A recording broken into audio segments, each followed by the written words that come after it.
All right, folks, welcome back to Morphy's Games of Chess. We got game number 57 coming up. The ninth match game between Morphy and Anderson, held on December 27th, 1858. Morphy has the white pieces. E4, of course. It's Morphy. What else, right? All right, there you go. Anderson fighting for the win here with the Sicilian. He's trying the Sicilian defense. Here we go. They trade the pawns. Look at this, right? Trade the pawns. Here comes the knight. Knight f3. Here comes the knight. Knight c6. Morphy takes back. Centralized knight for Morphy. And here we have e6. Believe it or not, the old masters back in the day gave this a question mark. And you have right here your first footnote after Morphy's right here. Look at this. Knight to b5. We know this idea. He played it against Paulson. Paulson had this scenario going on. He played this, right? And after this, he brought the bishop out. We went into these lines, you know, stuff like this, stuff like this. You know, there was this line, I believe, but it was this, okay? It was all different ideas, right? I got to review it myself. I'm just winging it. I think that these were the ideas, right? I remember, and he utilizes the d6 square, right? We saw how that kept the this d pawn back, which locked in the bishop on the light squares, which locked in the rook on a8. So really stifled Paulson's development. But anyway, we got a similar scenario, but here we go. The knight comes out instead, a little different. All right, so he takes here. Now they're playing this, right? Look at Shredder with this. This is the modern move too, right? Real tactical.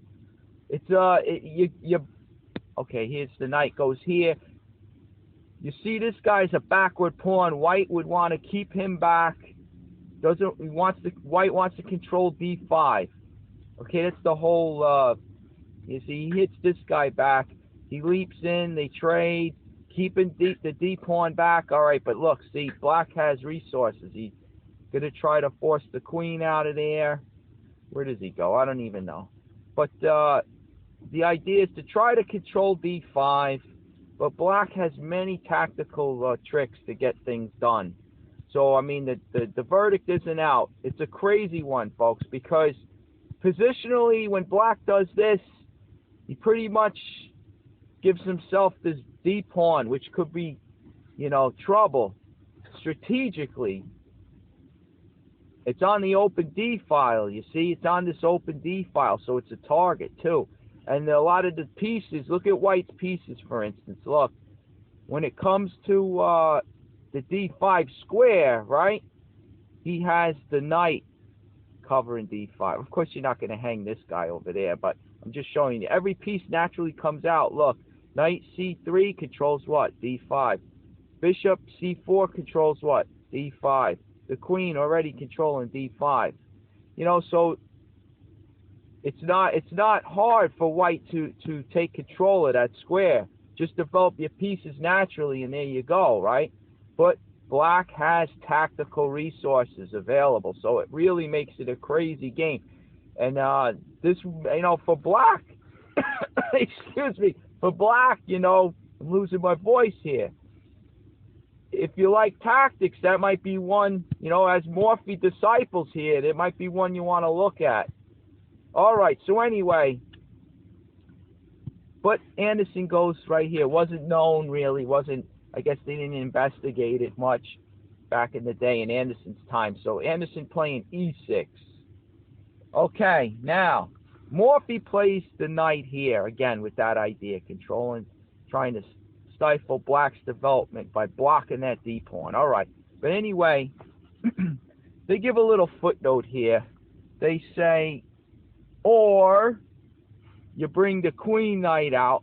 Right after this, you bring your queen knight out to c3, and then he develops his knight, and then you can bring it over here. All right, so now you got your knights. All the knights are out, and now you play knight to b5. which may lead to one of the most interesting variations of the Sicilian. See Game 30, second note. And, well, that was going back, you know. We've seen a lot since then. I kind of forget. If you want to investigate that, go back to Game 30. All right, so anyway, else we'll never get done, right, folks? So, all right, let's investigate this game. So, all right, so Morphy chooses to bring the knight here opposed to waiting for the other knights to come out. I mean, think about it. Maybe, you know, if you do this and then you hit this guy, all right, he can still leave here. I mean, he can't go back, though. Maybe Morphy's thinking something like that. I don't know. But he brings the knight out. All right, he decides not to. He puts knight to b5. All right, here we go. And what does Anderson do? Well, he plays d6. Okay, so now the queen's influence on d6 is felt. See, at this point, the knight could leap in, right? Useless move over there. The knight can leap in, and even if they trade, the queen trades back, see? And I guess black still has ways of getting untangled. But, point being, he plays d6, not at h6, just showing you. He plays d6, so now the queen covers d6 along with the bishop on f8, right?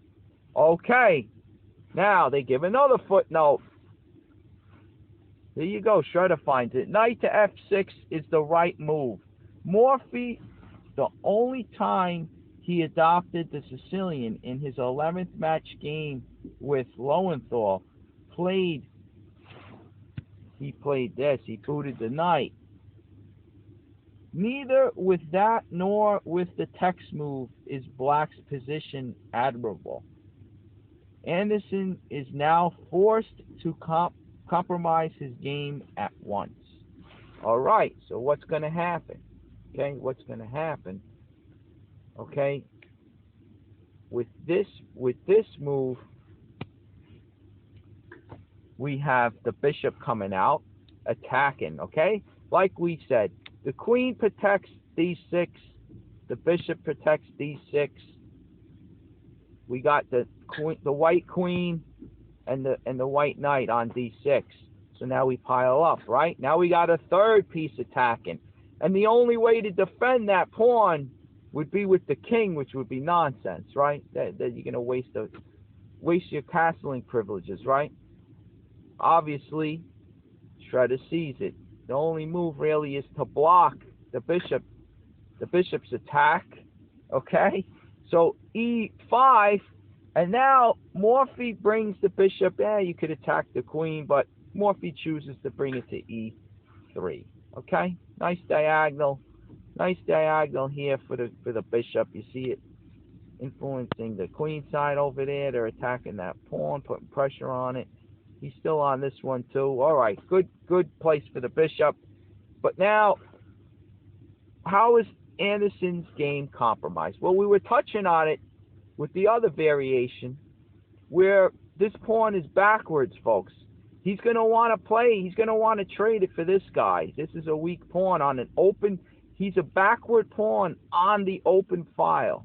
Okay, so you develop. Look, he's developed. This is Shredder's idea, right? Bring the knight here. Why? To influence d5 with the queen on d8 to get rid of this guy. Push him up, right? Push the d pawn up. Well, look at white. He brings out a knight here. Why? To control d5. It's a fight for d5, folks. You get it? He boots this guy. All right. Nowhere else to go but here.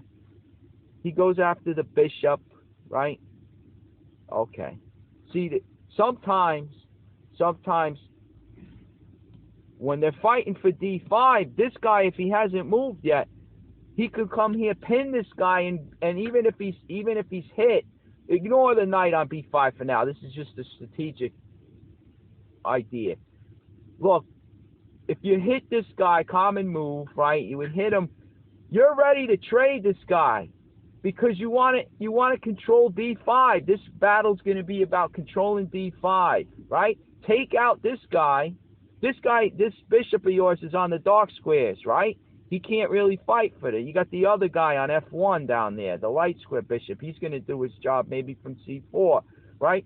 But here you go. You take out this knight who controls D5, right? He's losing his grip. Black's losing the fight. You understand? You bring your bishop over here. Now you're controlling that square.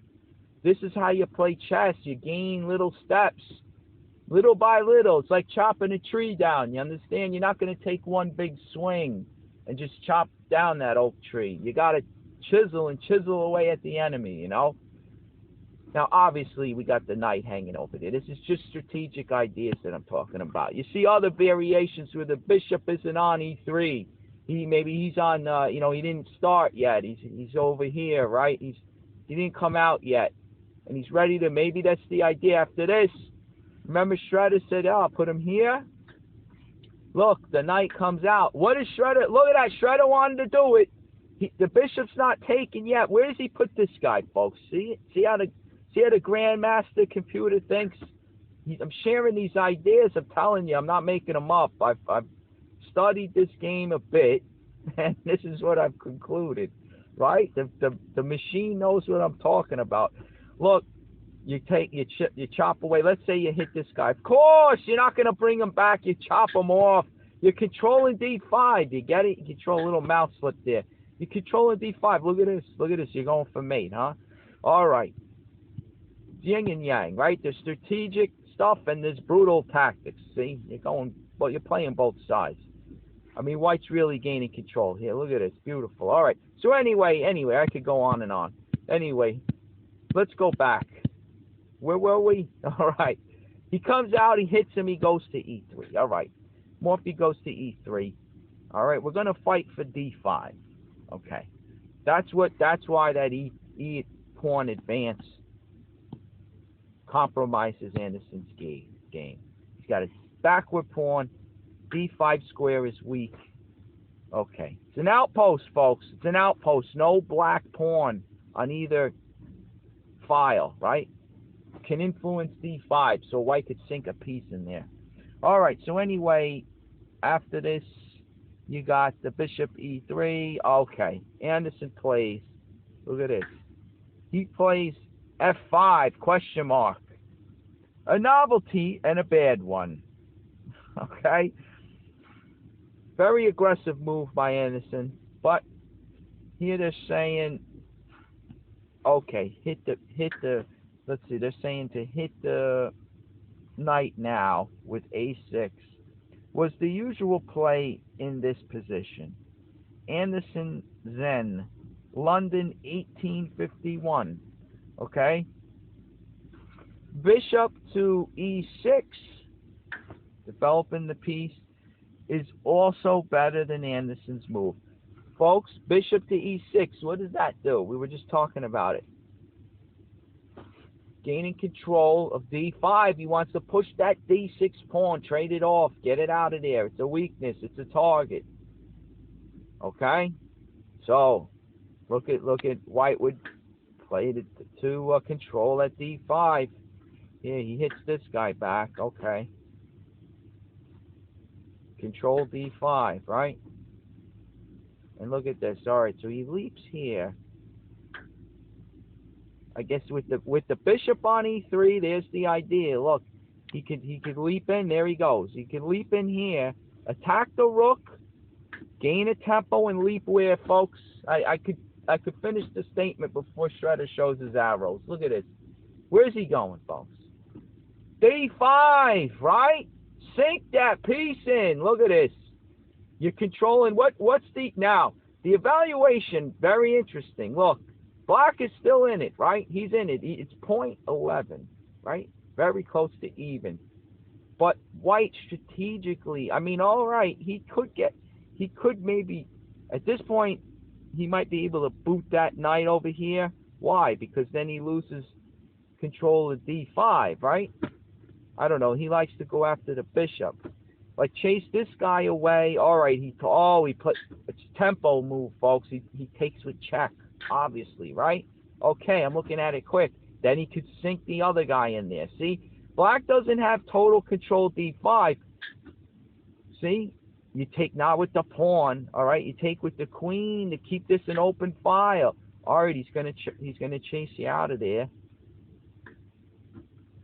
Could be, maybe he could play d5 now. All right, what happened? Well, we got the check. What do we do here? He's got control of d5 now. Like if he takes here, right? All right, you lose the pawn then on f7. See? Boom. All right, so there's a tactical reason. Okay. See, one thing good thing to point out here. Good thing to point out. When we're playing our game of chess, right? If you study tactics like a madman, like we have to get that tactical eye. I'm sure you guys are doing those puzzles if you take this game serious to build up your tactics, right? And then you'll go into the game if you're a young player, you're new at this, and you're getting stronger and stronger with your combinations. What'll happen is you'll say you're not sure where to go, what to do, how to bring about the tactics, how to bring it about. Where's your direction for this game? That's where strategic chess comes in, because now you build your overall plan. You build your overall plan. This one would be control d5. The whole game would center around that, and then you have your objective. Control d5, the enemy will be crippled in this position, in this game. You know that, he knows that, he's fighting to try to get it in, you're fighting to stop him. And now with your tactics, you use the tactics to control this game and bring about that strategic objective, I don't even know, the whole formulated plan. Control d5. Now use your tactics to bring that about. You understand? You have purpose, you have direction, you have a goal. You know what you're doing here. The moves come to you, the ideas. You use your tactics to bring about what you want, which is control d5. If you don't know that strategic plan, it's really hard, because you start looking all over the place for tactics that may or may not work. They go hand in hand, you understand? This is where you become a master level player, because you're using tactics and strategic plans. That's what these guys do, folks. That's why when you watch a game, there's so much consistency. It just flows. It makes sense. This is how these guys play this game so beautifully. You have to know both. But you got to learn to crawl before you walk. You got to learn to walk before you run. You got to beef up on the tactics. We're doing that, and we're using Morphy as an example, as an idol, right? A guy to look to for direction and purpose and understanding this game. We see how he controls d5 and see how he opens the files and controls the files. All different games have different strategic goals. This one just happens to be control d5, right? Sometimes it's a file. You're fighting for that open file, or you're trying to get your rook to the 7th, or you got the better pawn structure, or you got more pawns on the queen side versus the opponent. You could create a passed pawn and win the end game. Bring it to the end game. Trade those pieces off. Now your king's in the center, has better control of the board. You win the pawn and the king and pawn end game. Yada, yada, yada, right? I love it. I love this game. All right, so anyway. All right, there you go. So here, Black's fighting tactically he has control of d5, but he doesn't have the tactics. See, he would lose this one. So see, you gotta have both. You gotta have both. Okay, so that's why he doesn't advance. And if he takes with the knight, what happens? Ah, there goes the tactics, folks. Pin the piece, right? You pin that knight. He's a dead duck. He can't support it over here, because then he loses the exchange, right? See, once you're on that, you'll know. I'm sure you guys have played games, right, where you had the ideas come to you naturally, and you played a brilliant game, and then the next game you play, and nothing works, and you wonder, what's the difference? Why? You just kind of stumbled upon the correct strategic plan, and the tactics came flying out, and you knew what the plan was, and it just all worked, and you played a beautiful game, and you wondered, why can't I do that every time? That's what it is, folks. That's what it is. You might have the tactics ready, but the strategic chess is still, that comes later. All right? And as you get that, you'll start playing some beautiful chess. All right. All right, here we go. Here we go. So let's go back. I know that was a bit long. I know I went into it, but I couldn't help it. This is such a beautiful example here. I just happened to fall into this. You think I planned this little extra here, this little side note? Come on, folks. I'm winging it right here. Let's get back to Morphy, right? Enough of me. All right. All right. I just love this stuff too much. All right. Here we go. So anyway, okay. Yeah. A3. Bishop, E3 was the idea. You know, you can play A6 here, boot the knight. Those were some of the ideas there, right? We're on move. Let's see. Did this guy this? Okay. You know, that was the idea. There's the move there or this, right? But here's Anderson. F5. F5 question mark. Very bold move, right? He's attacking the center. Makes some sense. I mean, this is just like a silly move. He's really an aggressive player, Anderson. He's attacking that E-pawn. I mean, it makes some sense. You're trying to undermine the control of D5, right? Okay. So anyway, that was move. Wait, where are we? Did I lose my place? 7. I'm yapping away so much. All right, here we go. Okay, all right, here comes Morphy, right? Look at this one. Knight to C3, exclamation point. Okay? Now, all right, he doesn't take here, because now the knight just takes back, right? And now look at this. They're all piling in. They're all piling up on this guy. Well, now he can advance, but look at this. You lose it, folks. You see the tactics again. Look, control D5. You still got it because you still got the tactics. Look at this. Knight fork to win back the queen. In essence, you win that D-pawn. See that? And basically in the hands of a skilled player like a master, you won the game. You won right there with that. As long as you can pull the technique out to finish them off, there you go, right? There you go. There goes a check. Look at this. Knights. All right, so there you go. You know, it plays itself. There you go. It plays itself. You won that crucial pawn. Now that look at the black E pawn. Now that one's isolated, right? I mean, there you go. You get your pieces out. All right, you want to trade? You're up the pawn. Big deal. Oh, look, you're gonna attack him. He takes out the defender. If he takes the bishop, well, then you win that E pawn. See that? Now the C6 pawn is isolated, and the A pawn over there on A7. All right, so he's got to take. He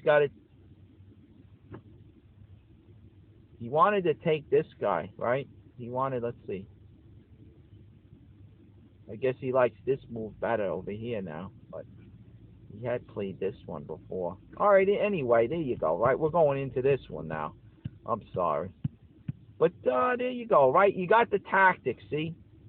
So he can't even push. Look at this. He can't even push. What a sorry situation, huh? All right, so he doesn't take. All right, now they gave this move, knight to C3, exclamation point. Look at this, folks.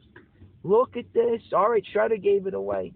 Look at this, though. Look at this. He's attacking the bishop. Now, you'd move your bishop. You'd say, damn, this guy was on a good post. He wanted to control this. Now I got to move him. This stinks. You're blocking the queen, which what, folks? You're fighting for D5 right now, and you're blocked out, right? If you go over here, now you're back to home base. It's like you wasted tempos, right? Look at this. Morphy, right? Morphy. Let's see. Let me make sure, though. We got a footnote before this. Okay? You got this, okay? And it says if this move now, okay? White still plays, he still replies knight to D5. Followed, okay. He takes here, right? Look at this. You bring the bishop, attacking the queen with tempo and taking control of C5. And what happens when you take control of C5? Well, you can see it. Knight fork, right? Shredder wants to go there. All right, you take. If you go here, my God, it was a mouse slip, folks. If you go here, you get to take with check with the bishop on b6, right? Given the discovered check. Okay, he has to go there, of course. So then you take. All right, and he develops. He's attacking the e pawn. All right. So there you go. You won the rook in the corner, right? You won the exchange because he gave up the knight that was over here. Okay. So it's all right. You want to defend this guy? Takes this way. Why would you do that? Was a wasted tempo, wasn't it? Maybe to keep the knight from capturing. I guess that maybe that's to keep the knight. I mean, to keep the queen from capturing. I don't get it. The knight can capture. Goes here. Yeah, we slowly get ourselves out of it. We're up the exchange for a pawn. Okay, so we are up. All right, win that pawn over there. Win this guy back, I guess. Oh, look at this. All right. Anyway, folks. All right, we're gonna take.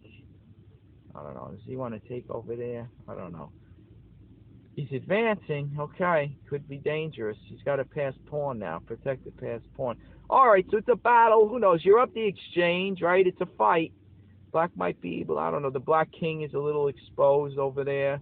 Who knows, right? We're up a bit. We're up +2. Could be enough for the win, right?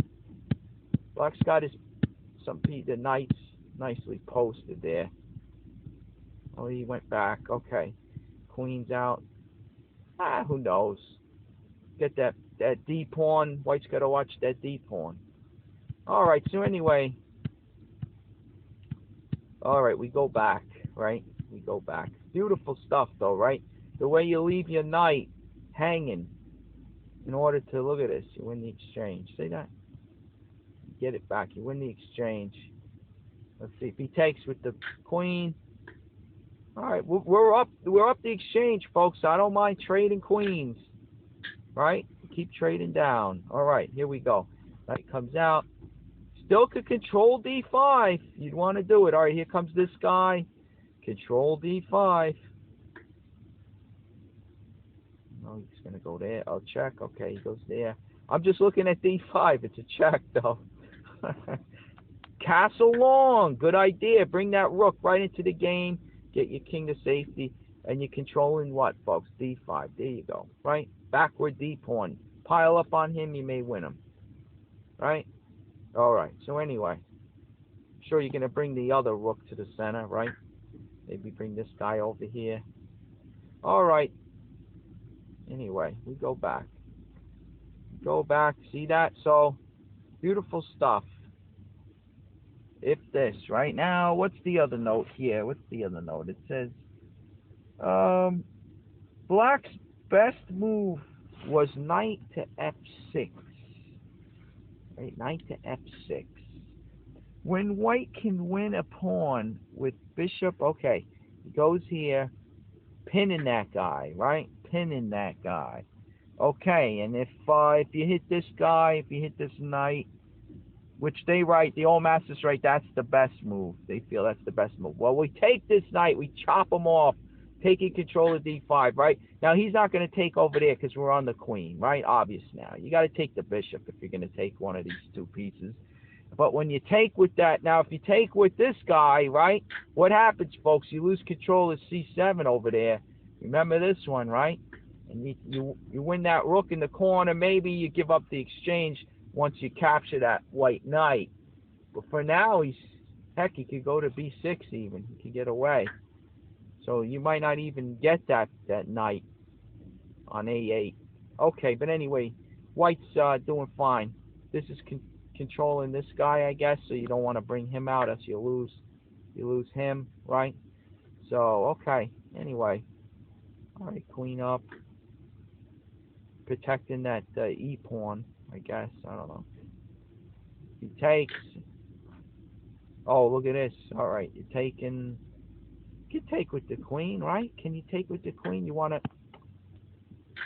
No, you can't, because then he does to you what you did in the other line. You move the queen and you got that... You win the pawn behind him, right? A skewer, folks. That's a skewer. All right, all right. So you don't want to take that. You take with the knight. Now he pins the knight, but you get this guy up here. You secure him. He's looking to push. He's looking to push d5 now, right, and win your piece. Can you castle long? No, because if you castle long, he wins this guy. See, he controlled d5, but with your queen and rook, but he gets that one. All right, so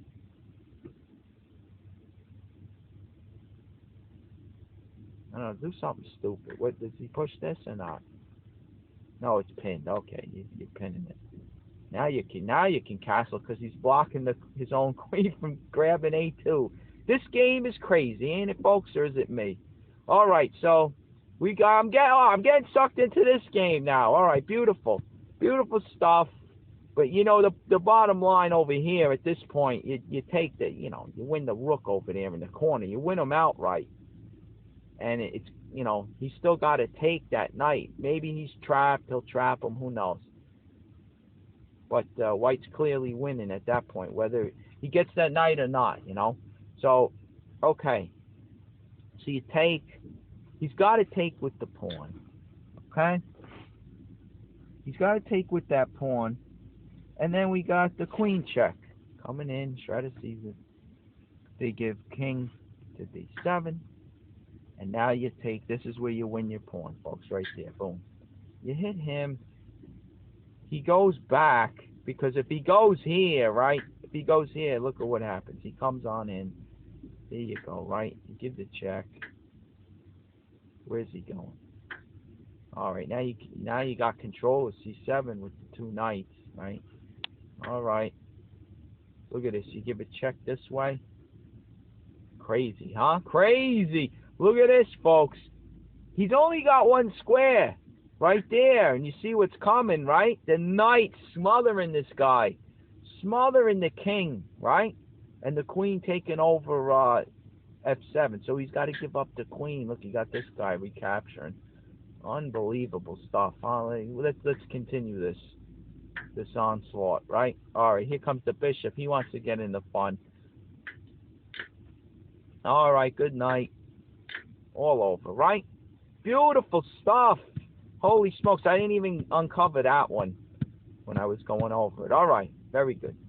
So anyway, he's not going to go. He's just giving it to him, right? Anyone could see that screaming. We're fighting for d5. There he goes. He leaps into d5. We're looking at that square every move. Here we go. King goes back. Okay, so now we grabbed our pawn. We check him there. He goes back. And okay, there you go. We got our pawn. We're out of dodge, right? We run out of there. We get out of dodge. And there we go. We stole a pawn. Okay? We rode on the horseback. We got our pawn. We got out of there, right? All right, he goes over there. There you go. Oh, look, knight d5. Who would have thought? Okay, there you go. Right? All right. Nice. I mean, I know it doesn't sound like much, folks, but like I said, we're chopping the tree down one pawn at a time, one square at a time, right?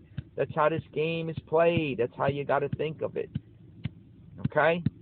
So there you go. That's how you would have chopped them down with this, right? Slowly. Grabbing that pawn, right? I mean, you got to know it's not a poison pawn, because when you calculate, you say, I get him, he's gonna go there, I get the check. So I didn't waste any time, any tempo, right? There you go. You grab the pawn. You got to save your knight. Okay, there you go, right? And maybe castle long. Rook's going to be on d1, controlling d5, right? We're good to go. We got a pawn plus. And the position, I think. So, a3, no good. No good. All right, so what do we, and the knight, let's see. A3, what that was? Oh, that was Black's best was f6. This is the f6 line when White can win a pawn, right? That's what we just did. Boom. It comes with the G pawn capturing, because he can't take there. Knight fork on c7, right? It's all falling into place. Queen check. d7 takes that pawn. There you go. You won it, right? All right. Boom, boom, boom, boom, boom. We go back. Okay, so Anderson advances. Looks like the good move, right? Look at Morphy. Look at Morphy, folks. Look at it, 19.5. There it is. All right. Well, no sense of looking at anything else, right? We know the obvious move that Anderson did, right? He follows through. He takes the bishop. There you go. What's done is done, right? What's done is done. What, is Shredder doing this? All right. Shredder's doing this. Maybe that's the best move. I mean, Shredder found it. I guess it is, right? Oh, you save your bishop. You got to go back. Got to go back home. It's sad. It's a sad day. You got to retreat, huh? That's the best. He's moving his king anyway. He's anticipating that check, I guess. Ooh, look at this. Setting up the discovered check. All right, and it goes from there, right? It goes from there. I mean, White had to make this silly bishop move back home, but Black made this silly move. Look over. I mean, not really doing much yet. Could be supporting a B, the B pawn push of some sort later. I don't know, but it's a silly move right now. Okay, let's look at it now. Anderson, of course, after knight D5. All right, Morphy, let's see what you got. He takes that bishop. Okay, now this guy leaps in. He leaps in. The knight on D5 is planted beautifully, so we leap this other guy in. And okay, king up to F7. And look at this. No, he doesn't grab the knight. I mean, with the knight, he doesn't grab that rook. Brings the queen out with a check, folks, with a check. Now, I want you to notice something, too. Morphy style we're talking about. How many pieces does Morphy have developed, folks, with this queen check? He's developed 2 knights and his queen, all right? And here you got, all right, Anderson answers like this, right? Okay, now, you gotta realize, too, he's getting ahead in development. I mean, he's moved this knight quite a bit, the one on B5. Okay, granted. He moved the bishop back. But Anderson's making all these pawn moves, right? He's moved the pawn here. He moved the pawn again. Okay? So, that's why these knights have got to a good post. Like the time it takes the knights to get there. You wonder where's Black's tempo's gone. He moved the pawn again to capture this bishop. Right? That's 3 moves with this pawn alone. 1, 2, 3. Right? Now there's the check. So the knights are in good posts, and then the queen's coming up, and the attack's building now. Right? You get those knights planted right in enemy territory. I mean, this is dangerous. Right? Things are going to happen. All right. So anyway, what is the footnote to this queen check? Well, his Morphy has been blamed for not now capturing the rook. If then, right? If then knight takes rook, right? Then they say pawn takes, check, king takes. All right, here comes the enemy queen with a check, and you block him out. But then he grabs this one, and he's attacking your rook in the corner. All right, so now you develop your bishop there, right? So now it says, that's where they leave it, at that, right? And it says, such a position, however, is one more likely to attract in cold blood than in the heat of the game. I mean, he's letting that queen come in and doing some damage there, taking that pawn, a crucial pawn on E4. All right, but you're getting your bishop on a nice diagonal there. But then, okay, so no, he's not going to take mouse slip there. Sorry, folks. So he's going to give the check. All right, very awkward. You're not going to want to trade queens at this point. You could force the trade like this, but you don't want to do it. You don't want to do that. You want your queen. You got the black king exposed too, but now look at what happens, though. Now you're blocking in your rook on H1. That's no good, right? You're going to have to waste time getting him out. So, I mean, the queen, once the queen's going to develop, right, you're going to slide that rook. I mean, like this, you could threaten to slide the rook over. Of course, this guy's coming. Right, there you go. You attack the queen. That comes naturally. That's what I was figuring. All right, the other knight's coming out. So you got, I mean, at this point, you have, let's see, black has 6 pawns to your 5. And you're up the exchange. So it's pretty close. It's pretty close like this. Your rook on h1, I mean, this is ugly. You know, that's kind of, you know, that's the trade-off here. You got those knights nicely posted, but he's got a center pawn. This guy right here could be trouble, right? Pass pawn, you block. Okay, you blockade him. But you know, it's a game, I guess. It's a game, right? Whole other thing. So, like they're saying, right? With attracting cold blood, you really got to be a daredevil to fight like this. Maybe not the best line, you know, even though the old masters are recommending it.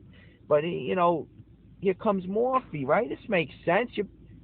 You bring out your queen. I mean, come on, right? You're bringing out your queen with check. Okay, you got that king exposed already. You're on the open F-file. All right, so he blocks it, of course. He blocks it. Okay, you bring, look, folks, the pieces. Look at it. I mean, I got to admit, I like this line better than that other one. Look at this bishop coming to the natural square. Look at this. He's ready to throw the knight somewhere and get it discovered. The knight on d5. Throw him somewhere to get a discovered check, right? You do something dumb like this. Look, you just take a piece for free, right? You take a piece for free. Look, you still give the check again. Look at this guy, right? The knight, you can't even take the knight yet. Look at this. He dives right. He's embarrassing the black king. He jumped in his bed. That's where the black king starts the game, right? He woke up in the morning to start the game on e8. Look at this. There's a horse in his bed. What's going on? And it's not the right color, right? It's from the other side. Crazy. This is crazy. Look, okay. Look at this now. You developed a rook on d1, ready to fight in this game. Look at this. You take with the pawn, huh? You take with the pawn. Why not the rook? Let me see what happens when the rook takes. Look at this. He's going in. He's trying to go in for a touchdown, folks. I don't get it. What am I missing, guys? Masters, what am I missing? What am I missing here? All right, now you got to take. All right. All right, so anyway, let's see. All right, you're up plus 9, right? Or, you know, 8.99, almost 9, right? Does it mean a difference? Make any difference? How does this thing calculate that, folks? I have no idea. Right? How does it figure 8.99? Right? All right, so, all right, let's see what Shred is. Why does he say to take? Maybe he didn't come up, but, you know, you got to let the engines go for a while. Now he likes my move. He liked this one at first, but okay. Either way, right? White's got a winning game here. Okay. So, I mean, you gotta love Morphy's, you know, follow through here. Look at this, you know. Bishop to c4, getting ready now. Now look at this, folks. Look at this. We're getting into the crazies. Here it is. This is the crazy line coming. After bishop to c4, of course, Shredder sees it. The man himself, Anderson, saw it back in the day, right? Look at this. Knight to d4, attacking the queen, right? Crazy. He's giving him that discovered check. Okay? Morphy takes it, of course. What are you going to do, right? He takes it. You got to take it. You got to follow through, folks. Here it is. Knight takes knight check. Okay. We're going to leave it there. I got to take a break. I know I did a lot of sidelines. Interesting. This is some game, folks. I got to admit, this one had a lot of beautiful stuff. Wait till we get into this now. The variations. Holy smokes. What a game. All right. Let me just take a quick break, and I'll be back. Okay? And we'll continue this. You're going to love it.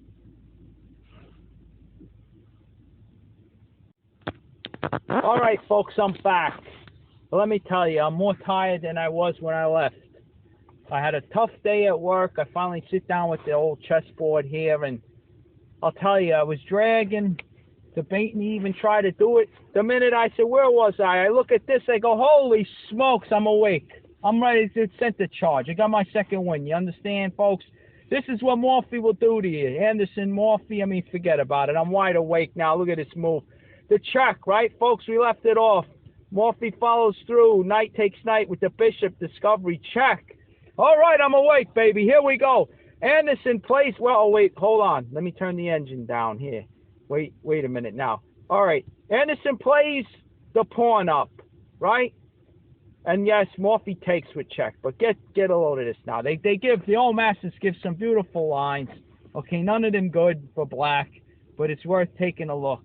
All right, here we go.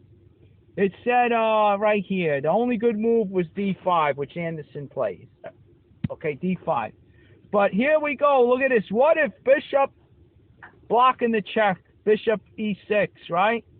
Okay, now they say, oh, they give a number of moves. They say bishop e6, king over to e7, and king over running the other way to g6. All lose. They're all bad, right? Okay, let's take them one at a time, like we said. The first one, okay, bishop to e6. Here we go. Look at this, baby. Check. Right, okay. Takes back with the knight. Okay, and now you got knight discovery. Back to the old trusty d5 square. Right now, they say they just leave it at that, right? So let's follow through with the engine. Where does he go, folks? Right? You're going to lose that knight. You're going to lose the knight. Okay, what are you going to do here? I mean, you can't block, right? You don't want to just put your queen. You just lose your queen, right? Nonsense. Okay, if he tries this, what's this? This is different. Again, oh, he just wins the exchange.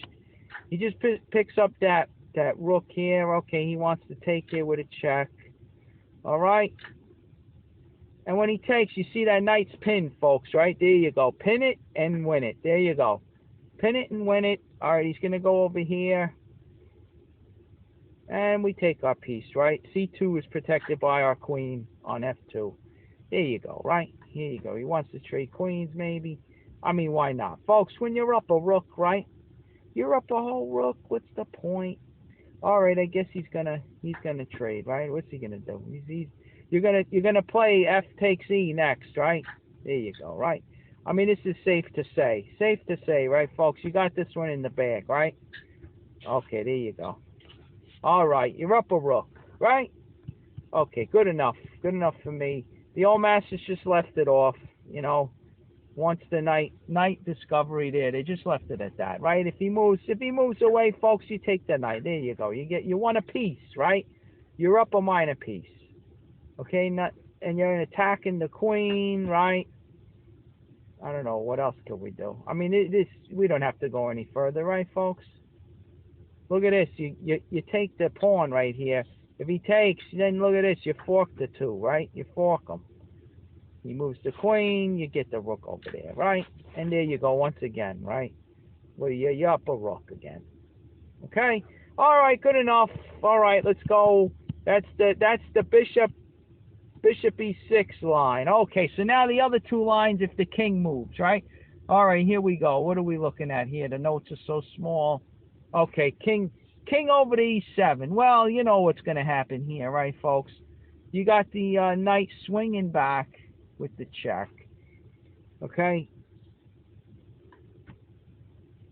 Now let's see. That's the queen knight. They give queen knight there. It makes sense, right? Because you're keeping this guy you're keeping this guy over here controlling these squares. See, and you're basically, you're really boxing in. Where else can he go, folks? What else? He can't go anywhere, right?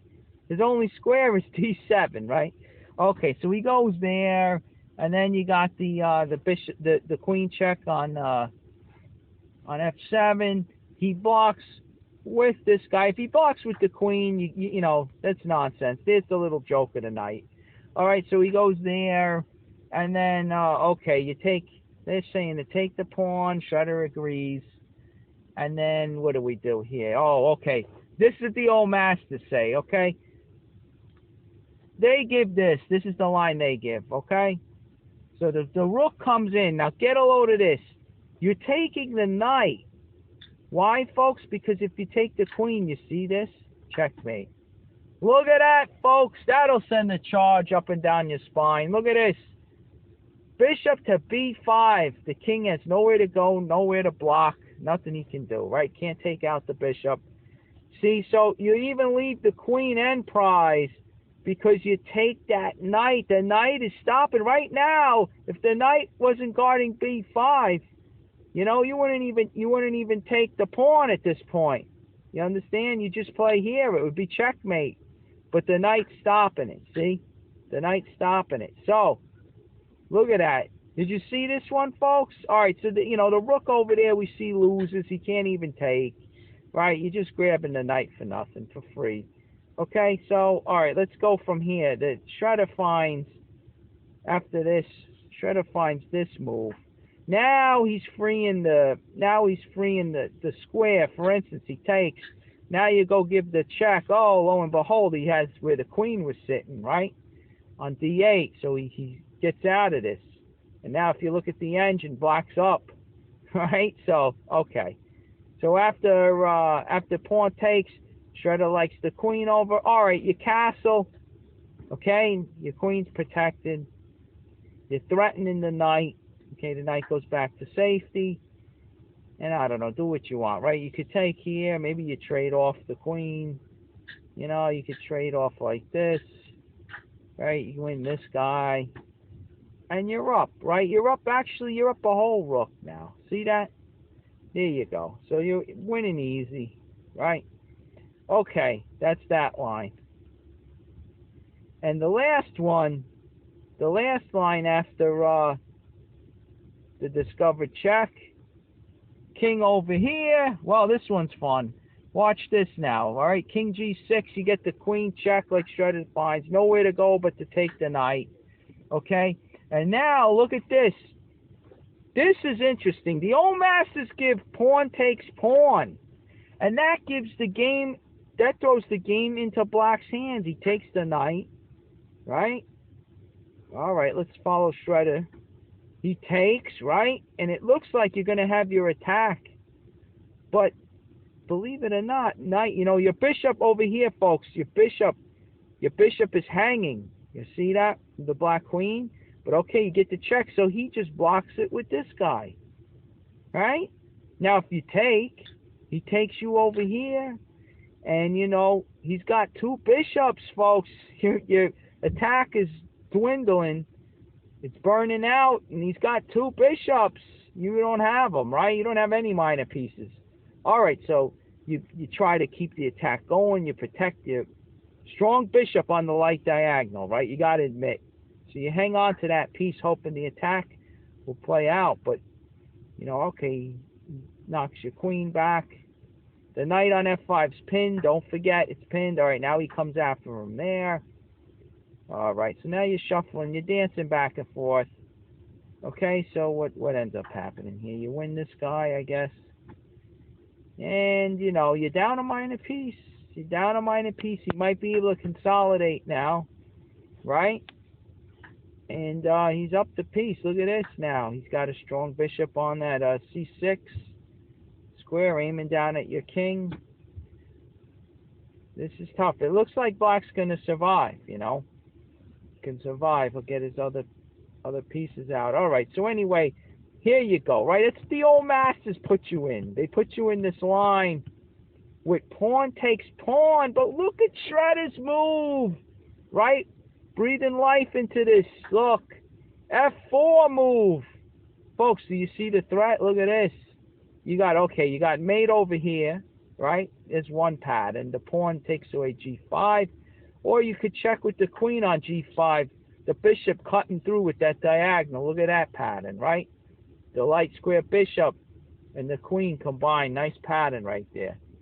All right, so that's the threat, right, folks? So what do you do? What do you do at this point? Okay, so, all right, play this, I guess, right? You get that for free. I mean, can he take over here? What happens if he takes like this? Well, okay. Oh, that's right. Okay, there you go. It's going to be mate. Look at this. Beautiful. I forgot that. I've seen so many lines, so many beautiful things in this game. They crop up.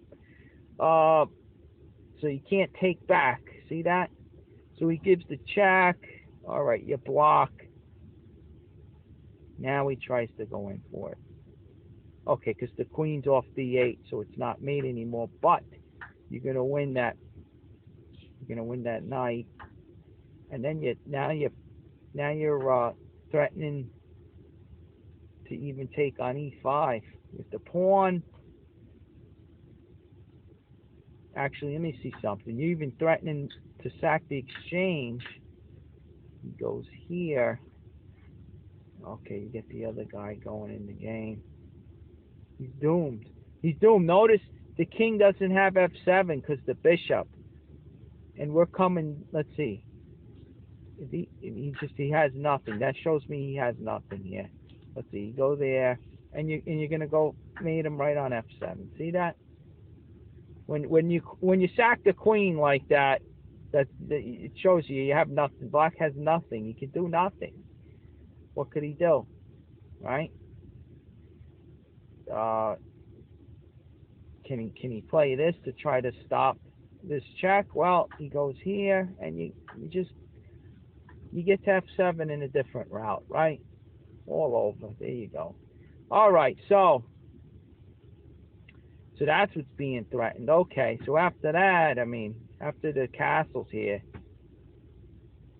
all right, he tries to go here. The pawn is pinned on d6. And at this point,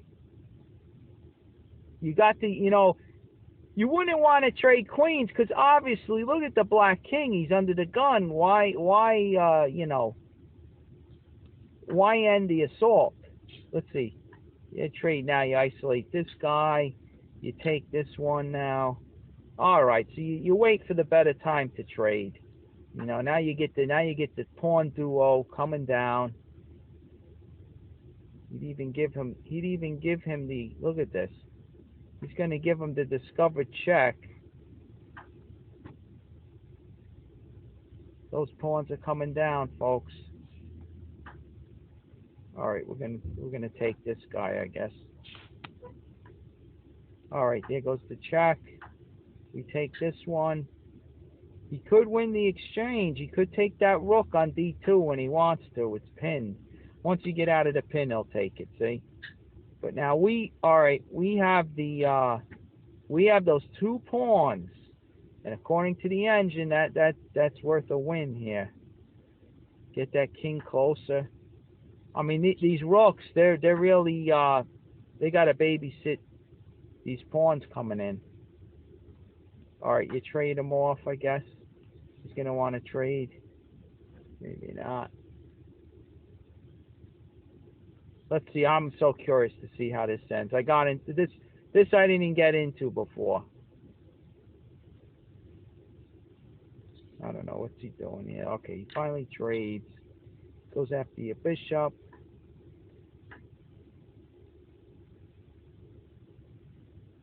Could he hold this? Could black hold? I don't know. Very interesting. You got those two pawns. He can't take. If he was to take, see what happens? You got the other one to get in there. See that? Just so you see it. I don't know. Now it's saying, what's it saying to do here? H3. There's a check. We come up. He anchors that guy in there. We got to get our king up there and try to influence get that pawn to d8, right? We can't attack the rook. I guess that weakens. Maybe that weakens our own pawns. All right, we're going for c7. He gets this one. The king can't take. He can't take this one, else the other one goes in. All right, now he has those passed pawns, but it looks like we're going to get one over here now coming in.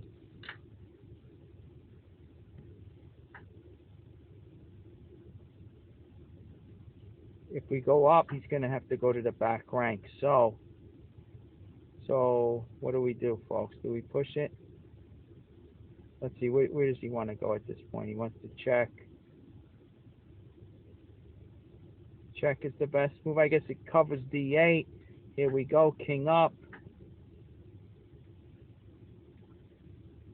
This one goes in. All right, we got it. We got it in the bag. Look at this. Queen, he takes, right? Now we control. Now we control. If he tries to check us, we got the bishop to block, see? And now our pawn, he can't stop those two pawns, folks. Right? What does he do? Look, from this point, right, he'd have to take. Okay, what else can he do? If he goes there, we push this guy in. Right? And if not, we get the other one. See that? We're going to get the one on B8. Okay? What else can he do, folks? It's going in. If he tries to protect, right? If he tries to take it out, we just block him with a check. Look at that. And then we would march our pawn in. All right, so he's got to kill it. And there you go. We're going to get one of these guys, right? Here you go. We'll just go right in with check. Goes up, right? There you go. We don't have to even... I mean, more accurate was what, folks? What was more accurate here? King over, maybe? I don't know. All right, whatever. We get our king or our queen. All right, it's all over. Okay, so let's go back. Let's go all the way back. That was very interesting. I didn't even go over that position, the way it cropped up. Beautiful stuff. All right, so just one way it could go, right? So many other choices. I mean, but you see clearly, White has the initiative. He has the attack, right? We just looked at it like this. You win the pawn. He can't take back because obviously, folks, the pawn is pinned, right? So there you go. You take here. I don't know. Is this any different? There you go. And he's threatening to... Okay, and this we play a little different, I guess. We don't let him get that discovered check. All right, so here you go. We got the two pawns up there. We're marching them down. The poor king. Look, notice the black king is stuck. He can't even move. He's in a mating net, folks. He's got no squares with the queen and the pawn up there. See that? So I mean, very dangerous. Very dangerous. He's stuck. You got those pawns coming up. All right, so there you go. That's that line, I guess. Right? I mean, you get nowhere. Now, that's the F4. This is Shredder's line. Not the old masters had this. And that loses. Remember, we went over it. Check doesn't matter. He blocks it with this. See, this is crazy, right? So they came up with Shredder came up with F4. And I mean, after this, we take. Queen is hit. He checks. We go here. He takes this one. There you go. We take that one. Right here we go. And there we go. We saw it. All right. Okay, there's the review. All right. So anyway, now he likes this. Big deal. Right? Big deal. Come on. Big deal. Why not open it up? Now he takes there. He wants to take. All right. There you go. Look. Yeah, maybe not. You take the queens off isn't great, right? Give the check. Where's he go? Where does he go from there? He goes up here. Well, now we threaten the queen. Look at this.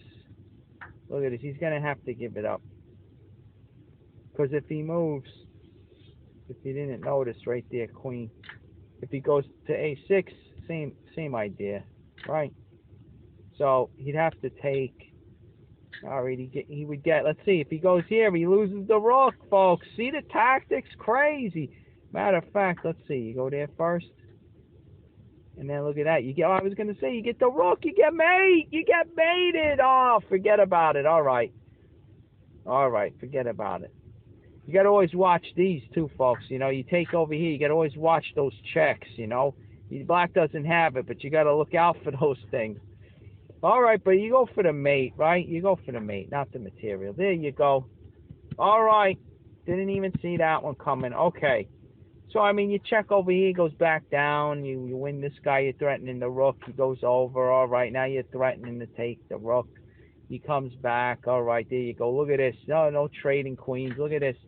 You win the exchange, right? Why not? Now, okay, you win another pawn. Big deal. There you go. All right, you attack D6 with this move.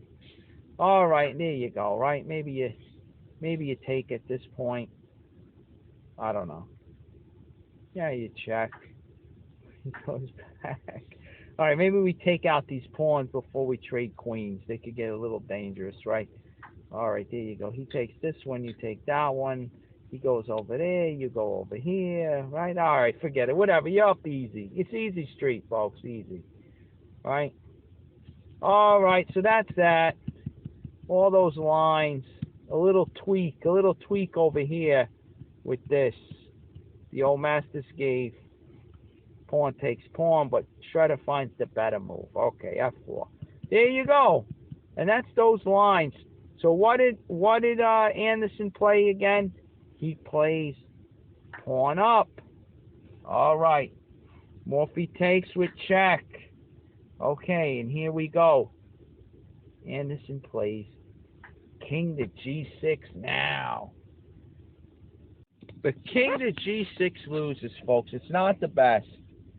Here's what the old masters recommend here. They say, now king to e7 is right. The position having been much altered by the moves, going back here, with the moves d5 and bishop takes check. Because now with king to e7, the bishop takes away this square, you see?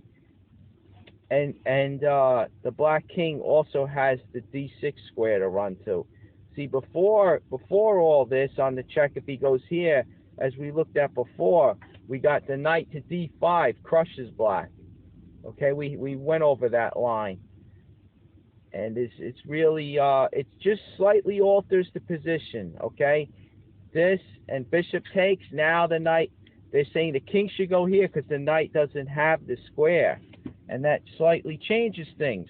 Now, Zuckertort in Chess Monthly issue 1 on page 238 gives a very full analysis of which the following are the main lines with some improvements by Moraxi. Okay, so after king to e7, this is what the old masters give. They give queen h5. Now they take the knight. All right, the queen comes in with the check. See, now he has this square to go to. Okay, and now you get the knight taking the rook. All right, and here you go. Look, he's going for the exchange down on this side of the board. Now there's a sideline. If queen to e7, white can castle on the queen side. That's all it gives. It gives this, right? And let's just look a little further with Shredder. Okay, he takes over there. Now you want to try to get your knight rescued on a8, right? So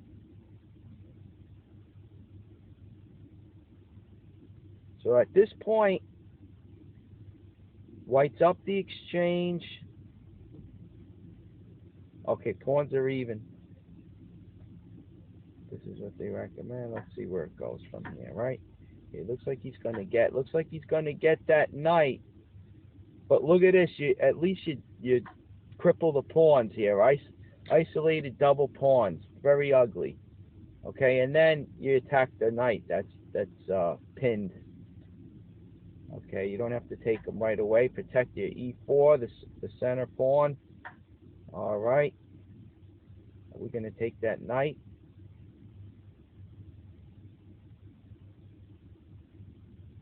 I don't know why. Why not take the knight? What happens here? Okay, let's see what's better. Actually, black is better here. I guess with those pawns, right? That f2 pawn. Okay, what was this idea? What was the b3 move all about?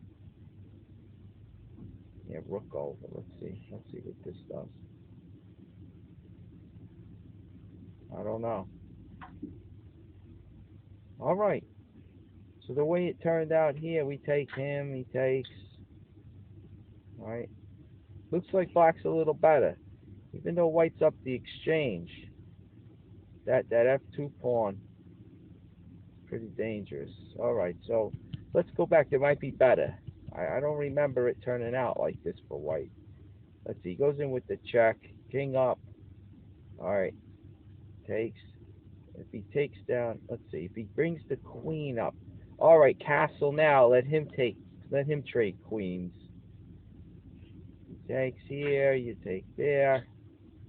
He takes. This guy is pinned. Here comes the check again. This is similar, right? Is this going to turn out the same? Look at this. Like Black's hanging in there. Might even be winning.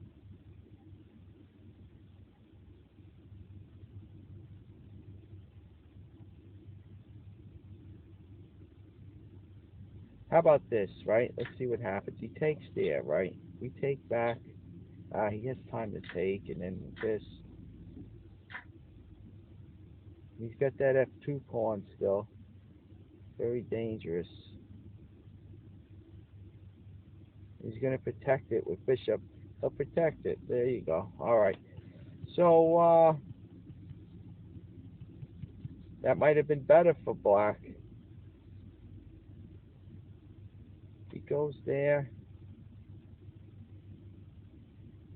Get castle on the queen side.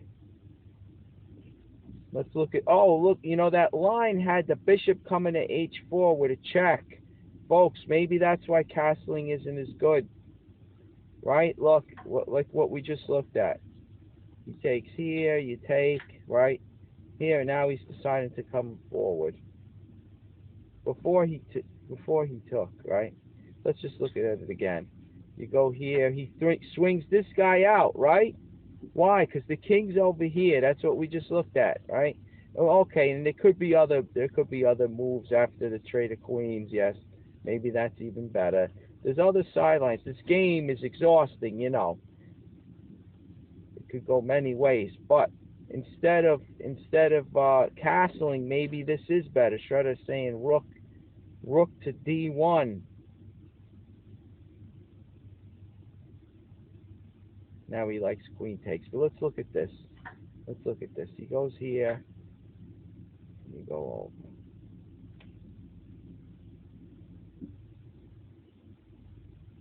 But then the rooks. So what if you do this? He goes back, and then you could. If you take, then that bishop comes out. Yeah, see, he comes out with tempo. All right, so we don't want to do that. All right, so let's go with Shredder with this move. All right, he goes there. He throws it away. Takes. He comes back with check. Look at this. We sack him. We sack him, folks. Look at this. All right, he comes there. All right, now we're going for that pawn. And the only way to protect the pawn is to move up and the king, but now your knight could come out. Look at that. All right, you're putting it together here. All right, so there you go. A little different.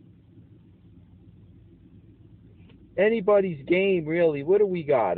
We're up a pawn. All right, we're up a pawn, and blacks are all isolated, so it could be weak.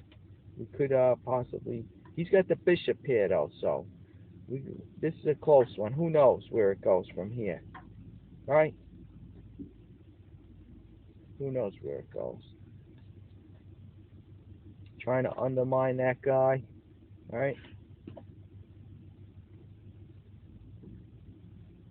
He likes the rook over. All right, and there you go, folks. It's a game. This one's still a game.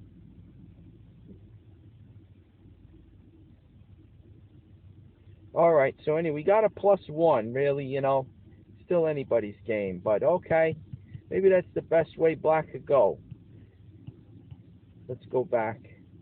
So now, instead, that's all stemming from if queen here, you know, if queen to e7. All Masters gave was castles long, and we looked at that, okay? So this could be better. And again, on taking, we might have rushed it. Maybe instead of castling, I think we castled last time. You do this, he takes here. We got the king to take back now. All right, he goes here. Oh yeah, I think we looked at this one. We give up the exchange, right? We give back the exchange. He captures over there. We take our piece. And it's bishops of opposite colors. Setting up right here, setting up the discovery. All right, but he He's on to us. So, okay, we move over. So, it's light squares versus dark squares, right? Can we even take on... If we take on B7, he moves the rook, and then he gets our B2 rook, B2 pawn. See? So sometimes you gotta always watch. If you try to grab that rook, he comes right down. Now his rook is active, and it's, look at the evaluation. It's even. All right, so you don't want to take that one. Keep your edge. Keep your edge, king up. Wait, what is this? Is he crazy? Oh, the king's in a mating net. Look at this. He's in a mating net, folks. Where was our king? All right, he comes up. Look at this. The black king can't move. All right, so now if he moves, the only square he has is D4, right? But then he loses his dark square bishop. All right, didn't even notice how it's shaping up here. We're doing it quick, folks. Want to be thorough with all these lines, right? Interesting endgame here. He's trying to undermine our bishop. Here we go. He's also setting up a discovered check, right? All right, the tactics in the endgame, folks. We got that pawn over there, that passed H pawn. Let's see, he gets this one.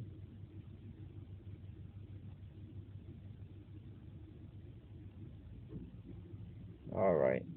He said if he pushes this, the rook comes over and he can get it. See? There's no way to save it. So he's setting it up. He's going to plant this in. Now he'll move it up. And he's targeting the E pawn there. But now he can move it up and then get it to H7 if he wanted. Actually, no. Because look at the bishop over here, defended by the rook. See that? And you skewer the pawn. Look at this one. You take mine, I take yours, right? Crazy. So all right, let's go back. We have that. We don't want to give up our passed H pawn. Looks like we have the we got the E pawn in the bag. All right, he comes down here. We move over. All right, he's gonna check. We go after his bishop. All right, we trade the bishops. Now it's a rook and pawn endgame. Okay, he's gonna win the H2, and that's where the rook wants to be, behind the passed pawn, folks. Whether it's your pawn or it's the enemy pawn, rooks want to be behind those pawns. All right, instead of moving it up, try to find this now. You're gonna get A6. I don't know. It looks like a draw to me.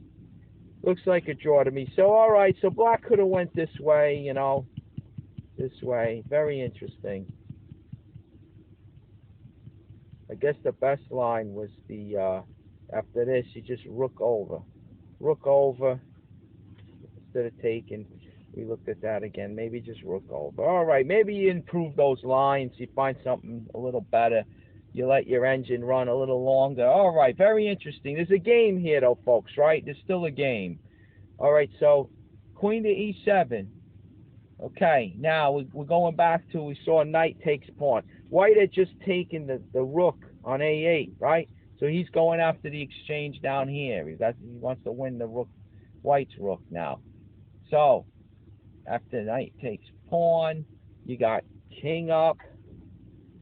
Okay, and now they say queen to E7. If knight takes rook, right, then rook to queen, they give rook to queen 1. Right here, Shredder wants it on C1, trapping that knight. But okay, rook to D1, I should say. The old descriptive notation, that's the queen's square right there, queen 1. All right, D1, rook to D1, forgive me. All right, the knight leaps out. Okay, and now we get bishop discovered check to B3. All right, he blocks. And now, yes, they give rook takes, sack the exchange. Pawn takes. And now they have a draw by perpetual check. The old master's right. With the draw in hand. See that the knight taking away the C7 square. Pretty stuff, right? Okay. So there, you know, black could just say, let's just go into the draw. I guess they feel white had nothing better on these other moves. Okay, but here we got Shredder already changing it. Maybe this does improve it. We look at rook to c1, trapping the knight. Okay, he goes here, and look at that. You abandon the bishop, huh?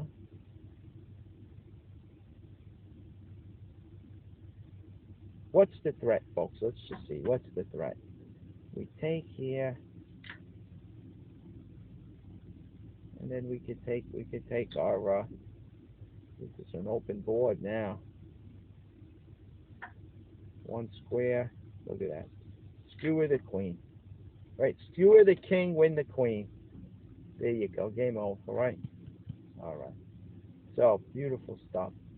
It's funny that the rook went to c1 opposed to d1. Okay, so that's the tactical. Whenever you see the king, the king and the queen on the same open file, look out. The rook wants to skewer the king or pin the queen. Now look, it's amazing because if you go directly there, like the old masters give, the knight could come out and then it blocks, right? So look at that. So by actually going here, you stop the knight from coming out in the first place. And I guess that's why he figures this has to be played. Just abandon the bishop. Because if you make a useless move like I showed, you get this.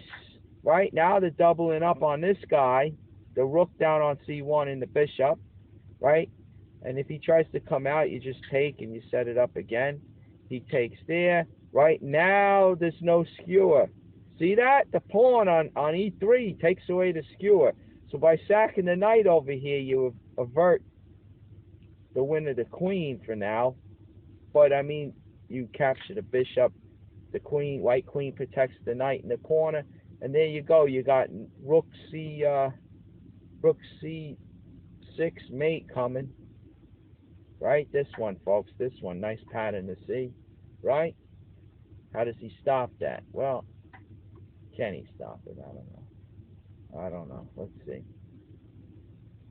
Could even, let's see. We got the minor piece in rook. If we trade the queens, we have the pawns, right? We're gonna win the e3 pawn, I think.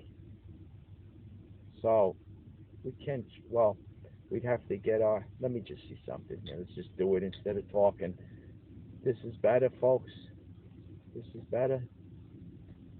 All right, you win him. He takes down there. Give the check. Look at this. One square, d6. Get your knight, folks.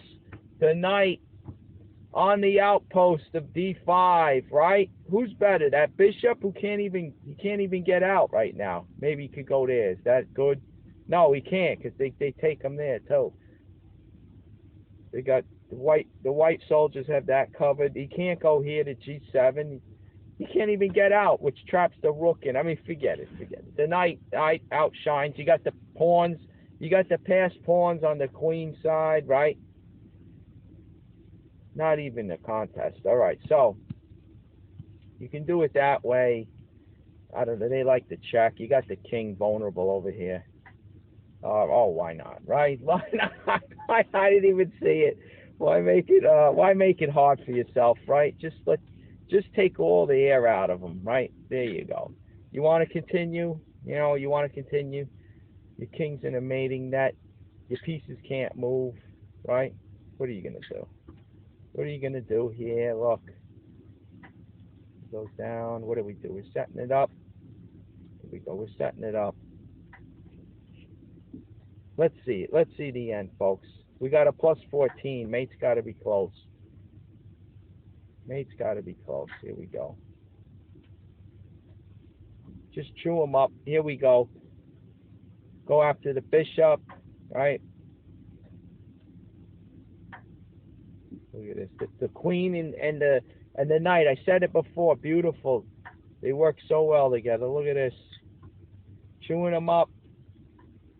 All right, here we go. We're threatening many things, right? I can't even count them all. Look, we attacked the rook down there on c1. He doesn't know what to do. All right, he gives a check.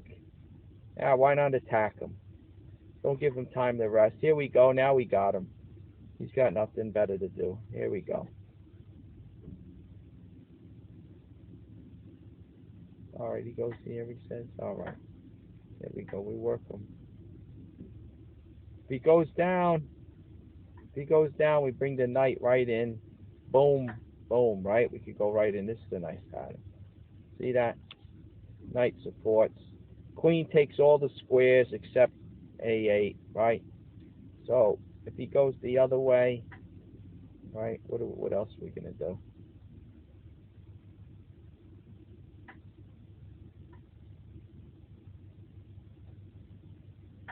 All right, there you go. That's it right there.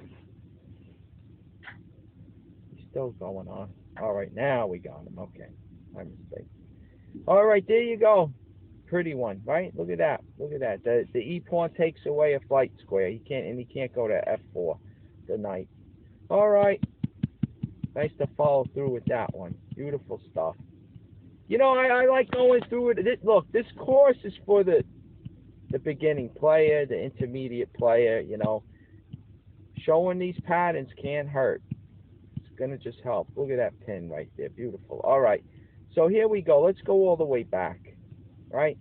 So there you go. You got, amazing, right? You got Shredder improving on the old master's line. Instead of this, which allows the knight to come out and block. Okay? Amazing. You go here first, keep the knight out. Threatening, okay, he goes here. Let's look at that. So you just flat out giving away the bishop. Okay. Notice the knight is still trapped down there. He still can't go over here because the rook actually controls that square. See? The rook controls that square still. All right. So you take the bishop, he trades over here, you trade. Now notice, all right, we're going to trade rooks, fine enough, right? You want to block? You're going to block them. I guess then the knight comes out. Both knights are going to come out now, I guess. Right? See, the knight comes out here. You can get his knight out, though, right? But we get a check. We get the check first. Already threatens our bishop, though. We win his bishop. We win his bishop. Oh, wait, we go with the check first? Is that what we're doing? All right, we go with the check first. Oh, he's going to protect his bishop. All right. So now we go, all right, we take the knight. Okay, we take the knight. That's better, I guess. All right, and we're going to plant our, look, folks, look at how the engine, it knows what it's doing. See, I have a little guidance with this Grandmaster Strength engine, Shredder 2600. Look at this. I mean, I know these ideas. I've been stressing them, right? This time we're going to the outpost on F5. Look at this. Beautiful. So now our knight outshines the bishop. Look at this guy now, the bishop on G7, right? Look at those pawns blocking him out. He's got nowhere to go, right? Or maybe he'll come. We're going to win it. We're going to win the piece, actually. I'm saying, look at this. I say, oh, maybe he'll come to H6 and get on this diagonal. He's hanging. He can't go over here to protect him because he gets, look at this. Let's see, wait, what? Okay, then you go for the bishop. All right. You win the bishop, right? You take the pawn first, I guess. He could do nothing, right? If he goes to protect this guy, we just keep eating him up. Is that it? He can't even. What's he gonna do? This is unbelievable. We got him in like a Zug Zwang, right? We got him in a Zug Zwang. Now he loses the rook, folks. Look. Now he loses the rook. He can't protect the rook. What's he gonna do? Right? The knight check. He can't go. Wait, at least he's attacking the knight, but if he takes this, you take that, right? So after this, he tries to save him, right? What are you gonna do, right? Why not just simplify, right? You can say, all right, whatever. I don't know. It's your choice. How do you want to win, folks? How do you want to win? You want to just give up the guy, and then you got the extra piece. You eat him up. You want to hang on to your rook. You can't take this guy, else you take the bishop, right? All right, you go back to your outpost. All right, you eat them up this way. Is that what you want? All right, it's your choice, right? Win however you want. Win however you want. Okay, let's get back to the Morphy game. Beautiful stuff. So there you go. What were we even doing? I kind of lost track. Beautiful stuff. I'm getting mesmerized. The game of chess, right? I told you I was tired, but here I am. I'm wide awake. I'm starry-eyed. Look at this. All right, so let's go back. Let's go back. The Rook C1 improvement by Shredder. See? I mean, there you go. What can you say? You could exhaust this game. When you think when you think you looked at it all, there's another line. All right, so we go back. So that's one. Let's see. Let's keep going. Where were we? Let me get all the way to the sidelines. It keeps getting diverted with these beautiful sidelines. Okay, which was knight takes. Okay, king up, and if the knight takes rook, we had the rook c1 move improvement. The old masters gave rook d1. Okay, so let's see if let me find this now. Right, it was move. Let's see, 17. I move 18 rather. Knight takes pawn. If okay, if knight takes, then rook to d1. All right, we had the improvement. All right, blah blah blah. That was along with the draw in hand. Okay, this one I don't know if you remember. After all this, folks, it ended up with the draw. Right, you had this. Let's just do it again. You get the check. Actually, they had this. Here's another improvement. Look at this. Maybe this is even better, right? Now he's giving this. It was B3 before it, the old masters, and we ended up having this, right? The sack, and then you just go with the check, the perpetuals. All right. So look at this improvement. Maybe this is better, right? Let's see. You sack them all the same.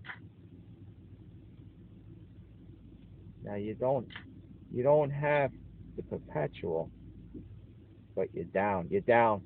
Now it looks like black has the advantage. Don't know if that. Oh, look at this! You're pinning the bishop now. He gets the check. And this, he wins this. Yeah, this is no good. Yeah, so black gets out of that one.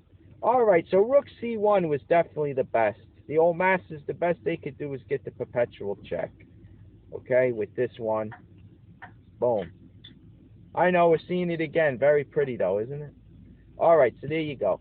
So now, let's take it from there. That was all stemming from if knight takes rook. If knight takes rook, okay? But the actual line they're saying, the better line, so you don't give white the chance to have the perpetual check, is this one again. Okay, and now we go through this line. They say at this point, move 19 to take. Okay, now they say bishop takes because you want to cover c7, so the knight can't get away. That would be the logic there, I would believe, right? So the bishop takes. The old masters give bishop takes. Now you got queen rook saving itself over here. Okay, attacking the knight. They give the knight check, not the bishop check. So, I mean, really, folks, there's so many sidelines that could occur. All right, knight takes the old master's line. Let's see what they found. Okay, king takes pawn. All right, you got bishop out, getting ready to capture the knight. Okay, now they give rook down to c7, right? Okay, let's look at the sideline now. The obvious. You can't get the knight. I mean, you could get the knight out, but then it gets pinned, or what goes on here? He can't really come out because black's got b5 covered. See that? Can't do it. Can't do it. You got the bishop and you got the knight. Right. So he can't come out. Even if he comes to c7, he can't get away. So it leads you to wonder what happens if the bishop tries to save him, right? He's got that soldier over there. He's wounded on the battlefield. He's going to try to help him get out, right? He's got to pick him up. So here you go. Rook over, attacking the defender. Here you go. He runs back to his outpost. Like we said in that other line, now b2 falls. You win b7, he wins b2. All right, now the knight, let's see, the knight tries to make a run for it because he's got a6, right? He's got a6 now that the b pawn is gone. He doesn't have to retreat to b5. He could try to get to a6. All right, now he goes after him. All right, he goes to where, you know, the new escape square. Shredder says go back in the corner. Can you believe? All right, here he is. Now he caught up with his analysis. Knight to a6. All right, now pawn up, trying to undermine. You can't take. You got to dummy up, right, folks? You got to dummy up. I mean, you're just hanging the bishop, right? I mean, what do you do? What do you do at this point? Well, why would you do that, right? Look at this. They're coming in from all angles, right? Okay, let's look. You can't do something dumb. That's the joke, right? So now after that, it says king over to d3. Now look, you might not notice what's being woven. You're falling right into the web, folks. You're trying to save your knight. Meanwhile, black's weaving a web of destruction around you. You understand? He's got you almost in a mating net. I mean, here you go. Let's look at some of the, let's just throw in a dumb move to see what's happening here. You got the knight, right? You got the knight controlling key squares, f3, e2, right? You got the rook coming in, right? He's supported by the knight. d3 is really the only escape square for white. And once you take away, look, you attack the knight, you got a double threat. You take away d3, now rook to e2 is mate, right? Rook to e2 is mate, folks, like this. And so is, if you haven't noticed, and so is f4. He's in a mating net. All you got to do is apply the check. There's no escape squares. There's nowhere he could go. When he's in a net, you give the check, and he's dead, right? So, I mean, at this point, you know, it would be over. You get a despiteful check. You try to block it. You try to block it one way. Knight comes back in to cover f3, right? And then you're threatening f4 mate. What's he? He's got to give up the bishop just to create an escape square. It's crazy. It's all over. He's dead in the water. All right. Maybe they didn't catch the big fish yet, but he's dead in the water, right? They didn't reel him in yet. All right, so you got bishop. That's just the threats. All right, I played the silly h3 move. So you see what's going on here with f5, right? f5, dangerous move. All right, we got move 25. Let me get back to these notes. Right, 25. Okay, yes, f5. And now that's why he brings the king over to try to, you know, stay out of this, which is weird because what about the bishop check here? Wait a second. What am I missing? Wait a minute. What am I missing? What's wrong with this?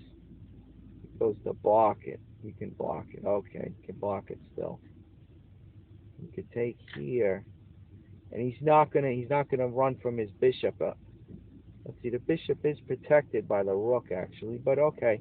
He goes after the rook over here. He takes this guy. You take that guy.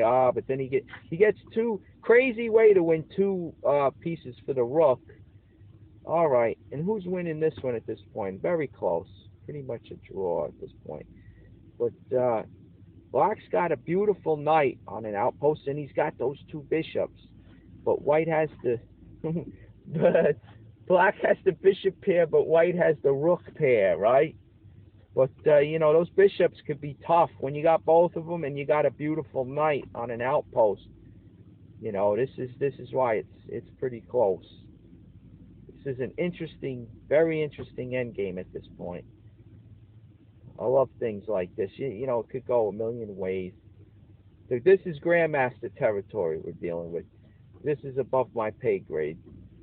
But, all right, he's going for the rook over there. And okay, so it's a battle, you know. I'd say, let's just say it's a draw at this point, you know.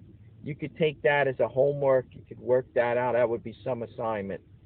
You see who's better here. Who do you think's better? All right. When you got isolated pawns, but, you know, black's got these bishops. You know, they got good scope. And the rooks, you know, really think about this. For instance, the knight on the d4 outpost. If white wants to get rid of him, he's got to trade a rook for it. And then you're left with two bishops versus a rook, which is better for black. The two bishops outshine a rook. Okay? And not only that, you'd undouble the pawns, I'm sure, right? You take rook takes knight, you take with the pawn, and there you go. Your pawns are coming down. You'd have a passed D pawn at that point. All right, anyway, different ideas I'm thinking about. All right, so just thinking out loud, you know, you could do that sometimes. It gets deafening. But anyway, you got, okay, so now he's trying to throw, look at this. He's threatening now on the dark squares. He's threatening, again, let's throw in a silly dumb move. Look at this. Now you check on D2, right? If he goes this way, now you got him with that F pawn again. He's in the mating net, right? Now with the dark square bishop supporting the rook opposed to the knight, right? Supporting E2, rook E2. Now you got rook D2. All right, he could go, he doesn't want to go this way. We just saw the mate. If he goes, what happens if he goes, wait a minute. Oh, yeah, it's a C4. What happens if he goes up here? Well, there you go. Now he's mated like this. So the black pieces are swarming. Just because the queens aren't on the board, folks, don't think you're not going to get mated. There's no mating attack. Insane, right? And what's insane about it is he's dead in the water. He's in the center of the board getting mated. That shows you the coordination and the beautiful, you know, control of all these squares by the black pieces, right? I mean, white's trying to get his knight, trying to rescue one of his soldiers that's wounded over there on A8. They're working so hard to get him out. The enemy comes in swarming after the king, right? After your king. All right, so beautiful stuff, right? So these are some ideas going on with Anderson's move, F5. The guy is a genius, attacking genius.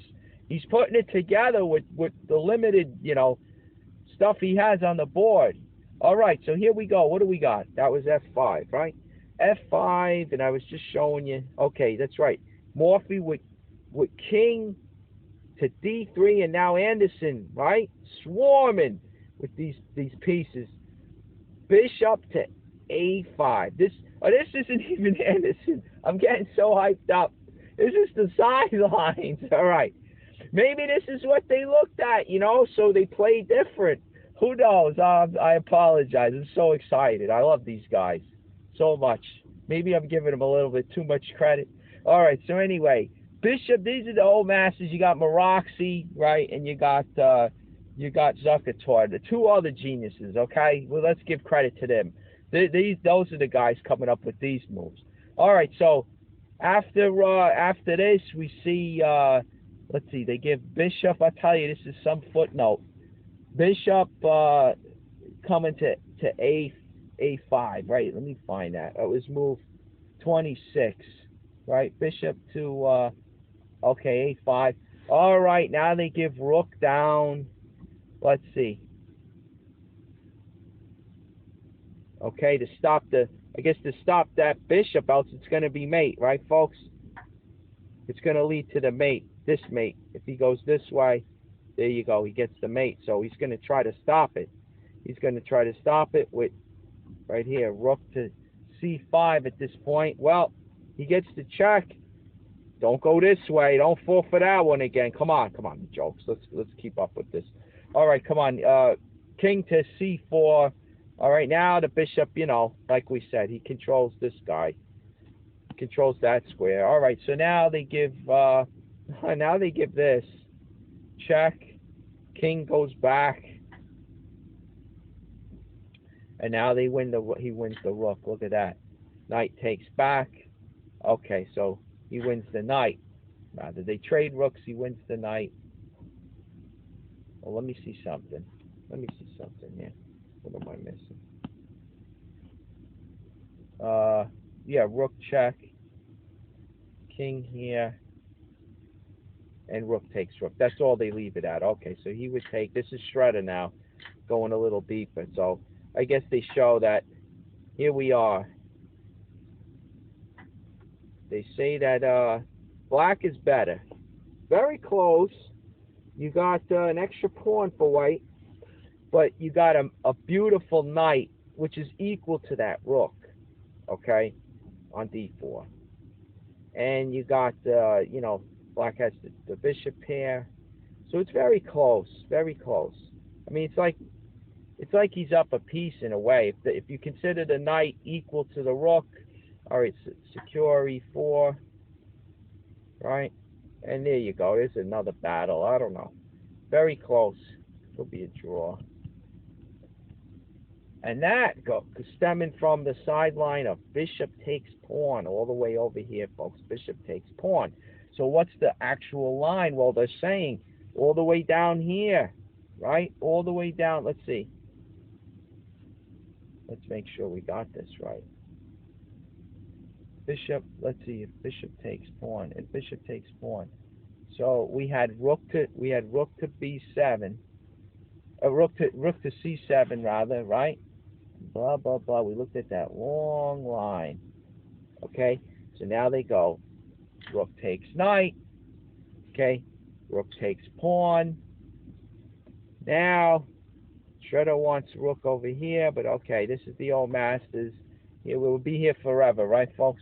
All right, so then you take, okay, knight take. You don't want to take here. Come on, again, the jokes, folks. You lose your bishop, right? You just lost the game. So look at that. You take with the knight. You see the subtleties. All right, you throw the whole game away if you took with the king.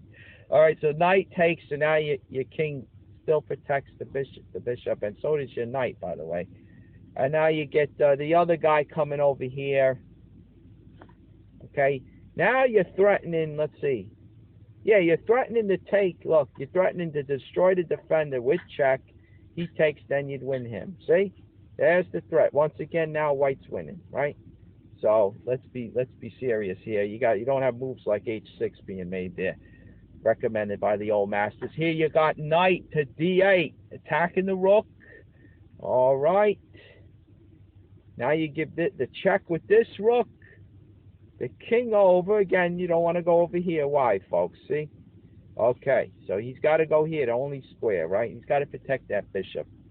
And then you got rook over here because he's hanging from the knight, right? Save him. There you go. Rook over there. And there they go. They leave it at that. There you go. That's it, right? Okay, Shredder. Protect b2. Advance it to b3. There you go. And it's anybody's game, I guess, at this point. They say white's a little better, right? What's this do, right? Who knows? So, I mean, if you look at it, a common theme, right, would be to play the rooks to the 7th. But look at what happens, folks. Black attacks this one, right, on c7. And, I mean, you got nowhere to go with this guy. If you abandon that rook, right, the king gobbles him up, right? So you got to stay over here. You can't go here because the rook and knight control it, right? I mean, you can't take this way or he takes this one. I mean, at least you get the knight for the rook, but this way you lose the rook outright. Okay, so, I mean, you can't go to b7 and you can't even take this pawn, folks. Look, bishop c5. Right? And you move your king, and there you go. He wins the exchange there. Now he's up a knight. What do you got? You got 3 pawns for the knight. All right, so now it's a fight. I mean, black, you know, he's got the extra piece here. He's got the piece for the 3 pawns. Could be drawish. I don't know. I think the piece outweighs. Although you got connected passed pawns on the queen side, so I don't know. I don't know how it works out. All right. So anyway, just the point being is that you can't play on autopilot. You can't just have basic principles, right? And just say, oh, rooks to the 7th, double them up. There you go. You got to always be aware of the tactics involved. You see, and I guess the best that white can do at that point is you take this one. Maybe, maybe you could pressure black with those 2 queenside pass pawns. I don't know. I really don't know. This is tough. This is an end game, Looks drawish to me. They put black up a little bit, but all white has to do is basically trade those 2 black pawns off, and and then trade rooks, and black has no winning chances. But hey, might be easier said than done. So anyway, just don't play on autopilot is the point. All right, so you can't do that. You can't, again, you can't just take over here because that same tactic, right?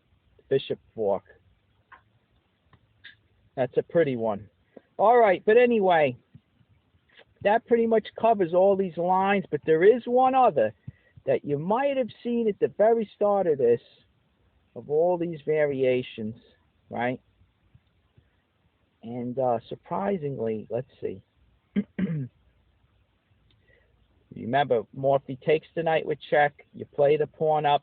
Bishop takes check. And I'm pretty sure Shredder showed that arrow right in the beginning, early on. You might have been saying, yeah, what if queen?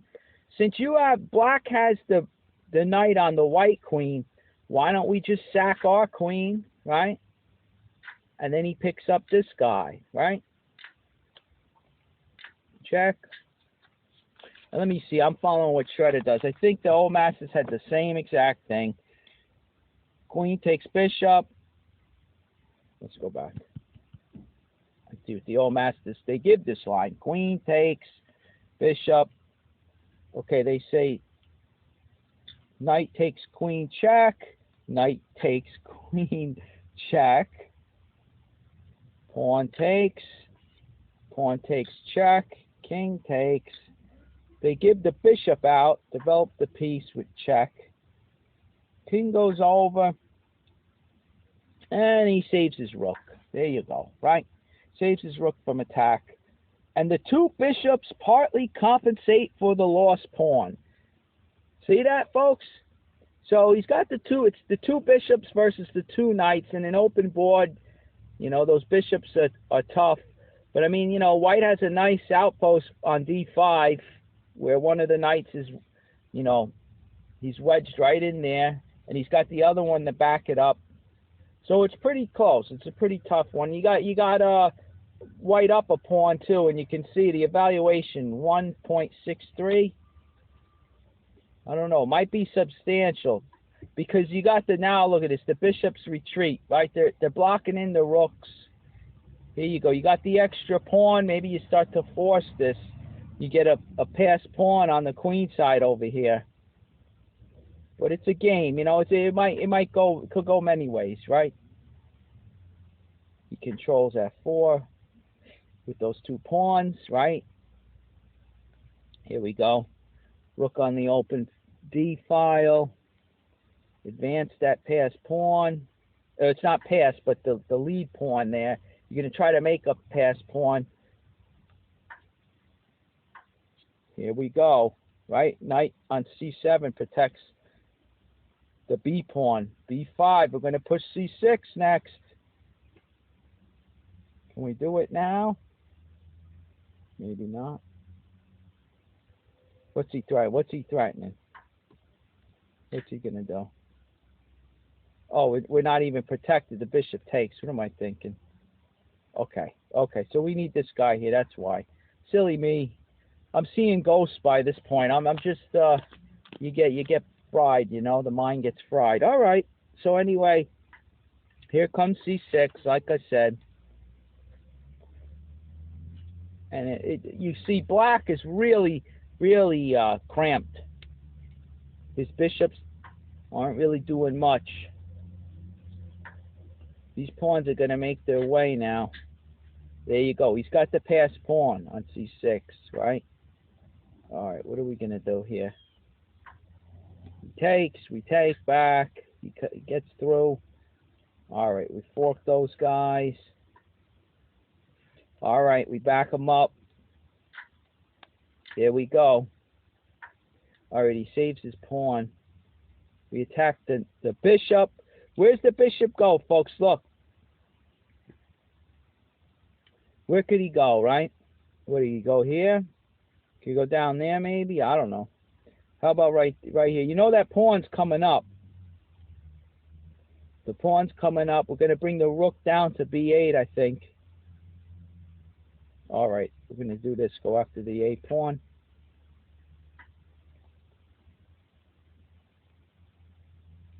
Do I have this right? Rook down. See what happens if you just do this, right? Bishop comes back.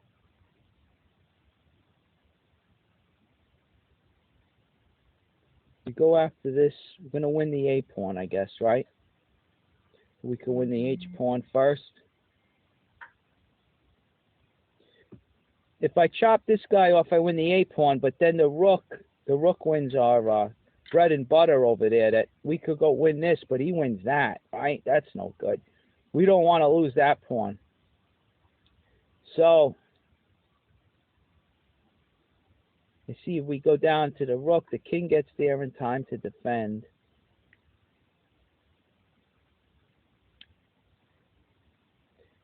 So we come here, maybe giving the check on this side of the board.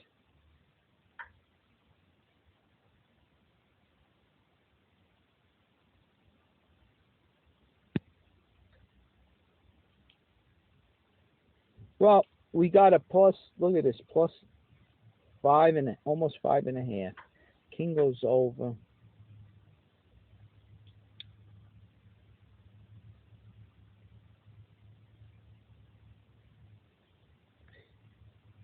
Okay, he takes. I guess it's a one end game. He gets this one. And what's he gonna do? If he goes to the queen, he can't. Let's see the race. There we go. We already launched ours. Look, we're coming in, right? Here we go. One step ahead, right? There you go. We're covering A1. Nothing he can do. All right, so you can't do that. So once you trade, I mean, that's it. It's over, right? If he comes this way, I mean, he can't get here in time, right? What's he gonna do? If he runs in the corner to stop this one, I mean, we're gonna eat up that one, right? There we go. Now we got all the pawns in the world. There's nothing he can do there either. All right, so there's just one way it could go, right, folks? I know I did it quick. Maybe black could hold this. I don't know. But that's just an idea what could happen. So the old masters give that line also. We went a little further with Shredder. Sacking your own queen, and then you capture the white queen, and there you go. And if you take there, the white takes, and there it is. They gave the bishop check, king over, and then you save the rook over there on B8, right? And there you go. You cramp the bishops back. Look at this. Curious now, if he went here, you would take it, huh? You take, and then what? You see, the thing is, this is a beautiful outpost, but remember, he's got the light square bishop. After, all right, he moves his king, you could trade it off. That knight is so strong, you'd probably want to get rid of him, right? But of course, there you go. I was thinking c4 would be the natural move because then once you trade, you know, whether you take this way or this way, you got a protected pass pawn. You know, maybe you take this way, and then you can attack this e pawn, right? You can attack it from behind. You know, there's the semi-open this e file.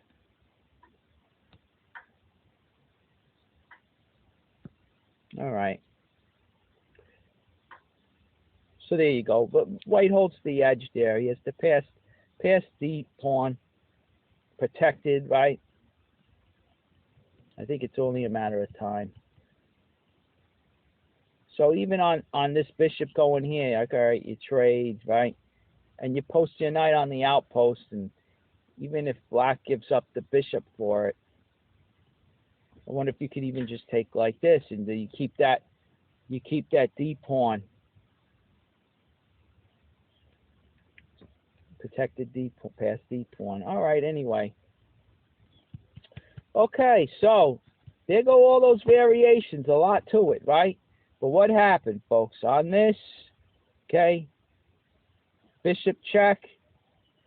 Anderson moves the king out. He moves the king out. All right, here we go. Not the best move in this position now. Queen check, right? King takes knight. All right, now they give pawn takes exclamation point, because you're going to see the castle, right? Castle is going to be, I mean, if he, okay, let's look at it all. Let's look at this first, right? He likes the knight check. All right, we go up. All right, he takes the knight over here. Well, all right, see, this rook's under the gun from the knight. Swing him over here with check, right? You're going to win the queen, right? That's what's going to happen. There you go. You win the queen. Now you pin the knight. Look at this. You pin the knight. What's he going to do? There you go. You win the knight. And there you go. You got, let's see. Yeah, you got the queen for the dark square bishop and a rook. Right? And you got the attack. Black hasn't really developed. He hasn't developed. We're doing it fast, right?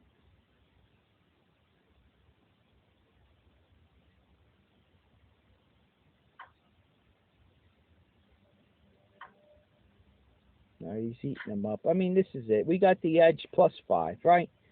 +5. We got these pass pawns now on the king side in this variation. All right, so there you go. What can he do? Right? What could he do? Let's see. After the queen check, king takes. That's the only move. It's forced. King takes. Look at this with the other idea from Shredder. Found this before, right? Threatening. It's just throwing a dumb move. Either this is mate, right, or this, right? Beautiful again. Similar to what we looked at. F4. What could he do? He runs. Right, we take over here. Is that the best move he can do? What does he do? Run. That's what he wants to do. So he runs. We take with check. We take this guy. We take that guy. We castle. All right, he takes there. Look, the bishop discovered check. We capture the bishop over here. Big deal. He threatens our rook. He comes in over there. All right, we protect this guy by moving him and protecting the knight.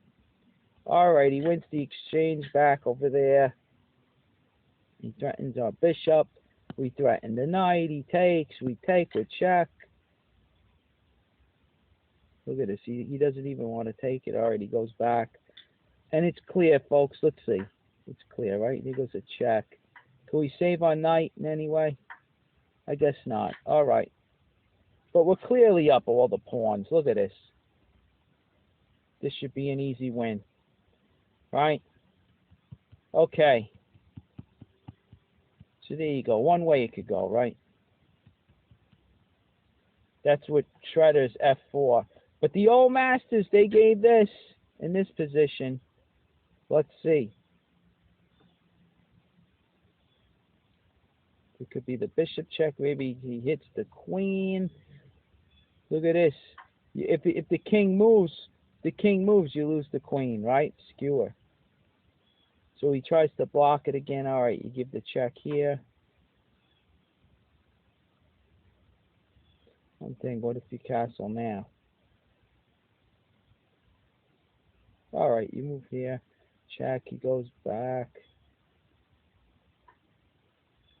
You take the rook. And the queen is protecting C2.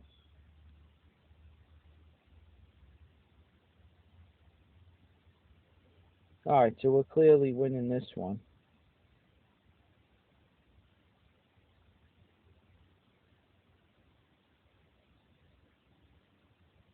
If you take here, he takes over here.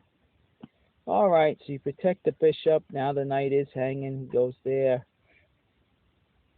Save the bishop. All right, let's trade him off.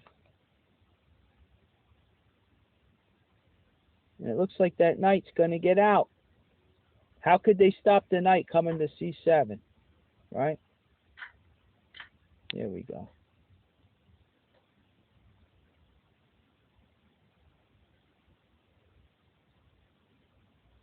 Why not hit this guy?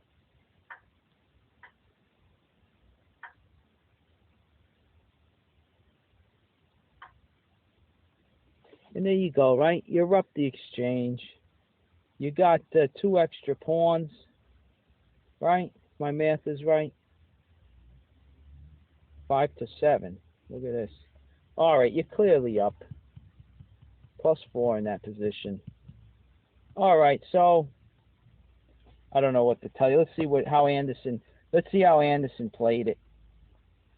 He did after Morphy takes pawn, exclamation point. All right, he goes down here with the check. Queen takes knight would have prolonged the game. Queen takes knight would have prolonged the game, which might continue. Pawn takes knight. King here. Okay, because what's the threat? Let's see. You castle. Once again, we've seen a similar thing, right? He goes there, you take, right? All right, there you go.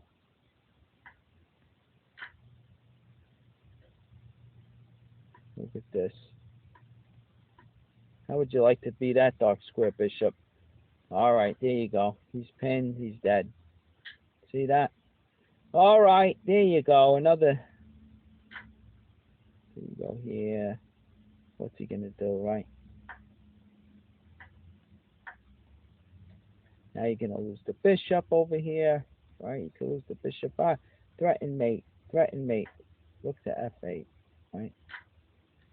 All right, there you go. Game over, right? There we go. We win the bishop. After all that, the bishop's hanging the whole time. We were threatening mate on B7 if you didn't notice. All right, so anyway, that game, it's all over for black, right? Okay, so if he takes the knight, let's see, we take pawn takes. Let's see, they said if queen takes knight, they recommend taking the knight on D4, and he goes here. They recommend castling long. Okay, castling long. There you go. That's where they keep it. Now, according to the engine, it's an even game. Heck, it just swung in black's favor. Microscopic, right? It swung to the negative. All right, now it's swung back to positive by 0.01. As small as you can get, right? As small of an advantage as you can possibly get, a 0.01. It's like a grain of sand, right?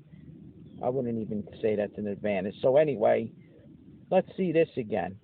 Queen takes. The old master's recommending pawn takes knight, and you see the evaluation just dropped off the shelf. Okay? So, look, the evaluation here with castles, it's +5. There's a check. And now with this guy there, now with the queen capturing the knight, just to point out, now with the queen capturing over here on c7, right? You take the knight. Now, when you do castle with check, when you go to block, similar in the other line, you can take it because the queen is not here to take the, normally in the other line, the queen was on d8 and you could recapture the bishop so you don't lose a piece, right? But he's over here now. So, wow, so look at this. What do we even, let's see, we go here with check. He's, the only thing he can do is block. We take en passant, and that's a check. A double check, right? And he decides to go there. He goes there. Look at this. What a discovered check. With the advance of the pawn. Discovered check. Holy smokes. That's gonna be mate. Let's see. There you go. He goes back. There it is. Beautiful. You don't even get to promote that pawn on g7 by capturing the rook, right? You don't even take down here. You don't need to. Checkmate. Always go for the mate. It's the whole objective. Get the enemy king. All right, so look at that one, huh? All right, let's take back a6. I just wanted to see what the threat, where it goes. Okay. So he's moving out of, he's getting out of there with that one. All right, bring the other rook in the game. Look at this. He's in such bad trouble. You see what's coming, folks. Is I was going to say, I think this and then a discovered check. He's got to go there, and then you get the discovery. See that? But okay, there's probably even better according to the engine. Right? After rook over, he wants to go here. Just giving it to him, right? Let's see. All right, he goes there. Now we get the check. And the only, let's see.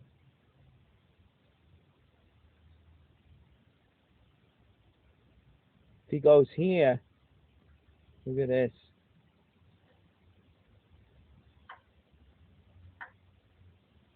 Discovery. Look at that one, folks, huh? You set it up with the rook on d1. You just made him against the d file. Look at that. Beautiful, huh? I mean, the whole theme is the king, all these crazy lines, beautiful tactics, right? It all stems from the king being caught in the center. You understand? And we went all the way back, remember, folks, all the way back. All these beautiful lines are because the king is stuck in the center. This is chess a la Morphy right here, right? We had this pawn coming up, right? Waste of time. Look, you got the bishop move, pawn. Bishop moves back, okay. Another pawn move. Piece developed, another pawn move. Piece put into the outpost in enemy territory. Another pawn move. Queen out, right? Oh, the check with the knight, right? Right into enemy territory. King up. Now another piece develops. The queen, right? King's in check. And here we go. Another piece developed with a devastating discovered check, which is going to kick it all off. And yes, Anderson swings the knight in. Even Shredder likes that move. And the whole point is, you got it. Black only moved these two knights. Only two soldiers. The two knights are in the game for black. And you got the black king stuck. He can't castle. He moved. He's going to be in the center. He's going to be assaulted, right? And there we go. How did we go all the way through? Here we go. Bishop takes. This was the line that Anderson chose. There you take it. There you take the pawn. All right. And what did we look at? Queen. He could hang in there, they think, but doesn't look like it, right, folks? We take the old masters say take the knight. but we found out that this is better. This keeps the edge for white. Now you could block with the bishop, but look, we get our piece. All right. Now that bishop is hanging, right? There we go. We get him. All right. So now the material is even pretty much, right? What is white up 5 to 7? All right. White's up 2 pawns, but basically the key is the black king is stuck in the center, and he's under the attack here. Right.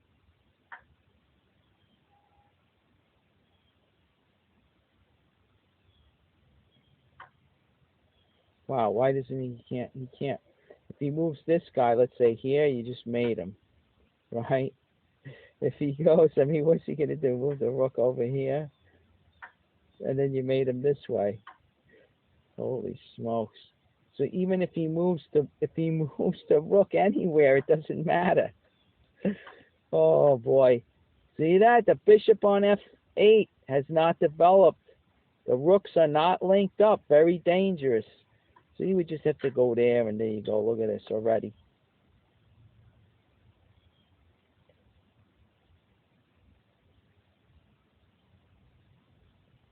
Whoops. Rook over here.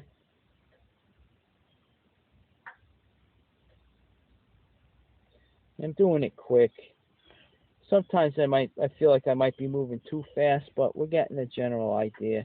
You know, the engine, if you get this program, all right, if you're doubting me on the speed that I'm making these moves, I'm not letting the engine go long enough, do this, okay? Pick up this shredder program, set it all the way to 2600, right, full strength, and try to beat it in a 5-minute game, okay? You're not going to. If you're not a master, if you're under 2000 especially, there's no way. It's gonna destroy you. So just realize that, you know, even though I'm making the moves quick, it comes up with very, very strong tactical moves, very good strategic. I mean, you know, it's what we need as we're learning, folks. It's good enough for what we need. It'll show you lines that you might miss, right? And I'm trying to show you some of the experience I have by giving you the inside outs of why these moves are being made, right? Here you go, like this one, for instance. Rook to the 7th, attack the queen, right? There you go. You got the initiative, that's for sure. Now this piece is going to finally try to get in the game, but, you know, it looks like it's too late, right? We got, now, if this bishop moves off here, then you can easily pin the queen, right? That's what this bishop is protecting right here, stopping the rook from pinning the queen, the enemy queen. You know, here's a check, king over, already goes over here. So now we could pin him, right? What's up with this move? Couldn't we just pin this guy? I guess we got black so bad. Let's see. He goes back here. How about that? That can't be good. Let's see what this is about. I mean, clearly he's got the edge. White's got the edge here, folks. What are you gonna do? Black's not. His moves are not gonna look good at all. Look at the value. I didn't even look at the valuation. It's plus 24, folks. He's threatening rook to a8, mate. All right, so he tries to stop this. I mean, come on. If he tries to stop it this way, you made him that way, right? There you go. Oh, there you go. It's all over on the light squares, right around the dark square bishop. All right. So anyway, okay. Let's go to how it officially ended. Okay, it officially ended. Let's see. Okay, so now let's get it straight again. So we had the pawn takes, exclamation point. Now, all right, folks, in another line after queen takes, I want to be thorough. I almost missed this one, so I got to edit it in here. It was queen takes, and the old masters give after, let's see, after pawn takes knight, okay? They give, what if on move 17 for black, you hit the He hit the queen, right? All right, now they give the check here, and he slips into G7. All right, so they just give castles at this point. Castles. All right, and at this stage, what do we got? We're still up pretty big. They left it off at this point right here after castles. That's it. They say like white's winning. So if we look at the engine, they came up.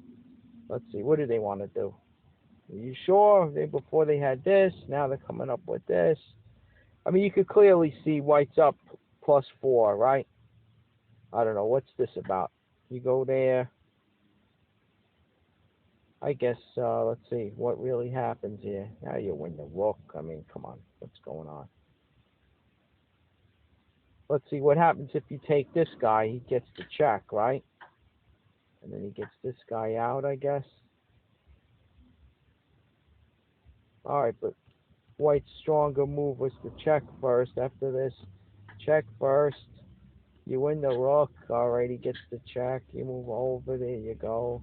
What do you want to do? What's he going to do? This?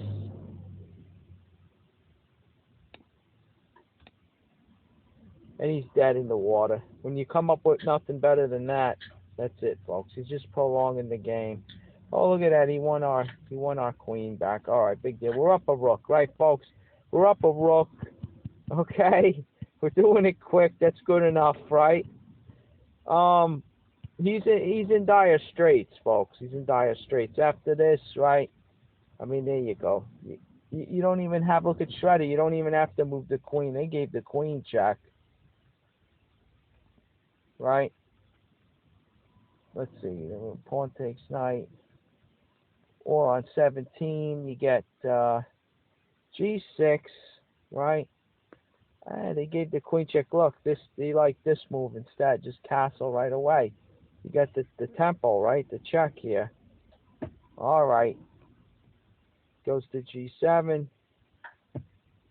There you go. Transposes, right? There you go.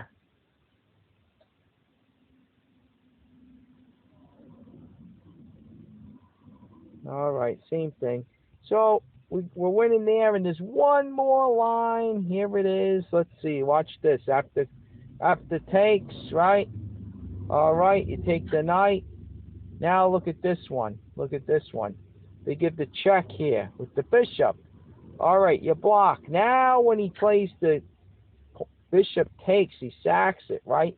You don't take it because then it lets him in. Okay, it lets him in, and now it looks like he gets a perpetual, I guess, because the evaluation dropped to 0.00. So I guess he just gets the perpetual now. If he goes to the back rank, he loses the rook, right, on A1. For instance, he goes here, and then you go up, and okay, he stays with the perpetual. There you go. But anyway, okay, go back. This is what you got to do, folks. Dummy up. When you block, when he takes, now they simply give. This is the old masters. They give king to E2, and there you go. What do they have now? They say king here, and you get your king rook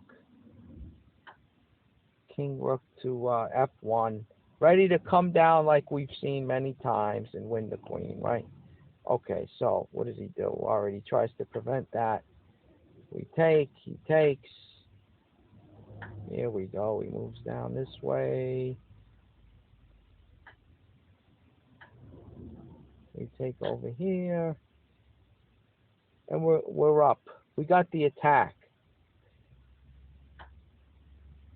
We open it up. Look at this.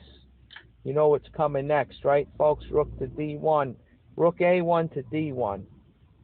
Alrighty, we trade queens first. Yeah, look at that. If he takes here, right, we get our check. Okay, and what do we come down? We're threatening every time. We were just threatening. If he goes this way, folks, we win the rook on A8. See, we're threatening that skewer. So if he's got to go this way. We take. We threaten that again. All right, he tries to go here. We win another pawn. He goes there. We attack. He comes down to prevent, to prevent this again, winning the other rook, right? So he's got to come down and protect it. Here we go. Rooks to the 7th. And, we're on the attack. He's defensive. Oh, we got the E pawn's he's gonna come right in. Let's see how this is done, right? He's in trouble, folks. All right, we abandon that and we just take here. He takes there with check. I don't know. Where are we going? We're going up to support the pawn, maybe. We win this one. He wins. Does he win the A pawn? Oh no, we're threatening mate. We're threatening mate. Rook to B8 mate. Right? If he takes here, there you go.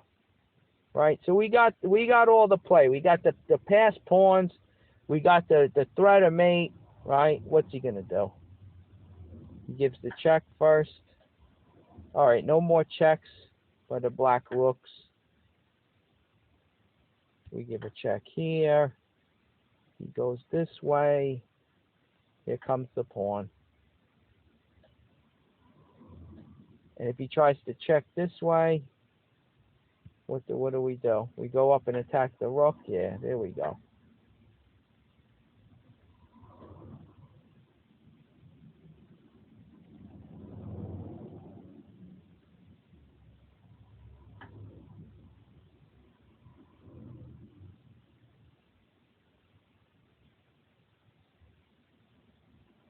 He takes there. We take.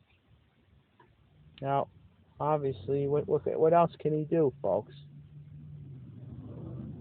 Because we're threatening. If you haven't noticed, I don't know. Just go anywhere. I mean, if he comes down here, we just got to check here, right? We check. He can't do our king. Our king keeps him boxed in. See, and our rooks are coming over to the A and B files, and it's mate. See that? So this is what he's trying to prevent. What could he really do? Okay, he goes over here. He's forced to trade. And now we win this other rook with the promotion, right? Forgive me if I'm doing it a little quick. I'm tired, as you can tell. This game was full of excitement. I'm pretty much, like I said, I was worn out to begin with. I think I'm at my I'm out of gas, folks. I'm out of gas. All right, my tank's on E. All right, but I think we pulled it off right there. All right, so there you go. Very interesting, also. But we go all the way back, right, where this came. We played with this position, the rooks and pawns at the end game. We were up, okay? This is after the line with, he takes the knight, and we take the knight on D4, and he decides to play the bishop out. You see what happens? When he takes, you don't let the queen in. Now you play the king up. And he moved his king. This is how Schroeder played it anyway. All right, so there you go, right? Could be better, of course. Could be better moves. Let's see.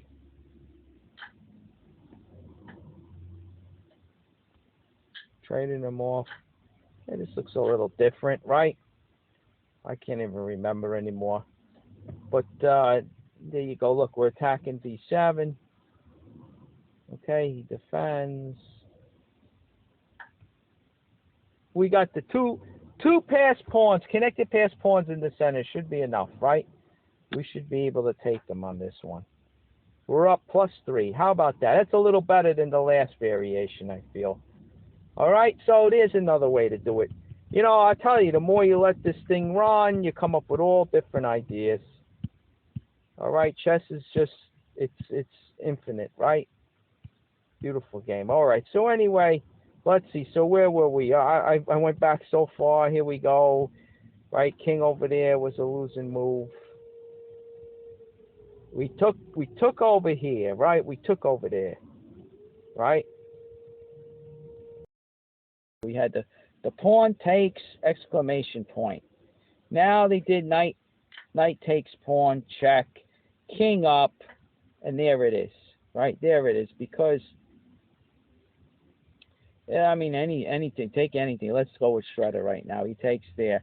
After this king up, Anderson resigned. Let's go with Shredder. Let's see why. Okay, now this guy swings over there. We saw this similar before. Look, the rook comes down. There you go. We win that guy, right? Then you pin here. I guess maybe transposed or something. We already looked at this, right? Feels like we did. Like I said, my brain is fried at this point.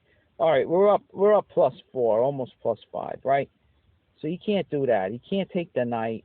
He loses there, right? If he takes, I mean, I don't know. If he takes this guy, really, you're ignoring what's happening to your own king by grabbing the rook in the corner. Here you go. You take there, right? Nothing defends e5 now, so you just come right in.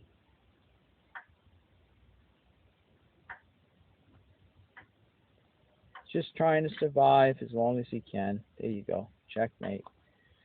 Beautiful, right? All right, folks. So that was it. After this move, king up, there you go. Anderson resigns. And get this. This game right here, the time on this game, half an hour. Half an hour. So I guess they played this one fast. They must have been, excited about the new year, December 27th, 1858. I don't know. They had a long war. The last one was 4 hour. Game 56 was 4 hours. So maybe they just wanted to get this one over with. I mean, going all the way back, I don't know. It's funny how all these notes, all the beauty was in the, mostly in the notes, like showing you why these moves were being made, Once Anderson committed himself at this point, he took the bishop. He figured, all right, what am I going to do? And then pretty much went downhill from there, right? He's under a big attack. Bishop c4, beautiful move. We didn't look at this, right? Let's see. You pull this guy back, right? You keep that bishop. All right, there goes the check. So he can't take here because his king's under check. There you go, right? And look at this. This looks similar. There you go, check. He takes here. Look at this, folks. He takes there. You take. They had showed before bishop here with the check, right? King over, and then they saved the rook, right? Similar. Just that now b5 has been played, right? Not much different. So I don't know. It says, yeah, it's close. That rook, that queen takes is probably better than all that other stuff, all that deep analysis. After they did this, right, knight up, and he takes here, and they take, right, this queen takes,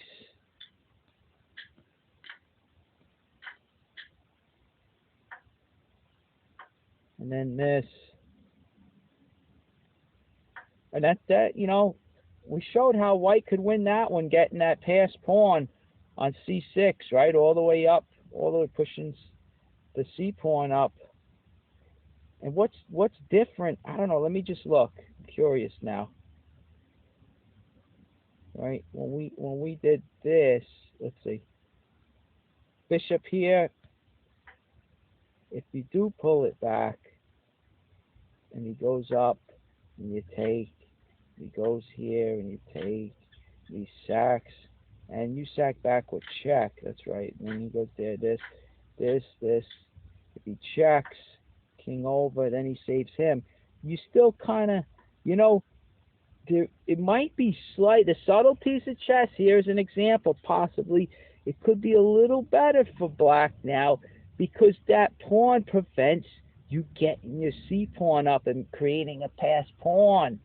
You see that? It holds this guy back for now. Interesting, right?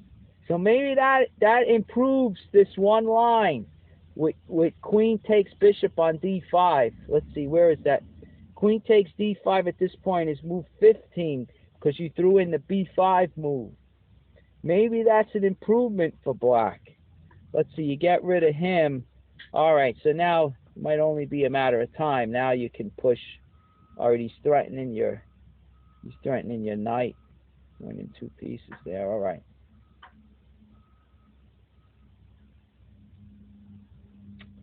All right, look at this. A little bit.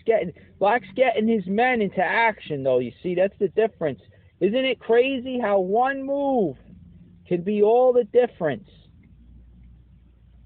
in the game? Look at that. That silly B5 pawn move changed this now.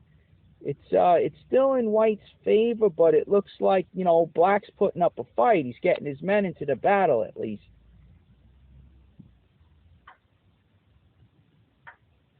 Okay, he takes there, we take.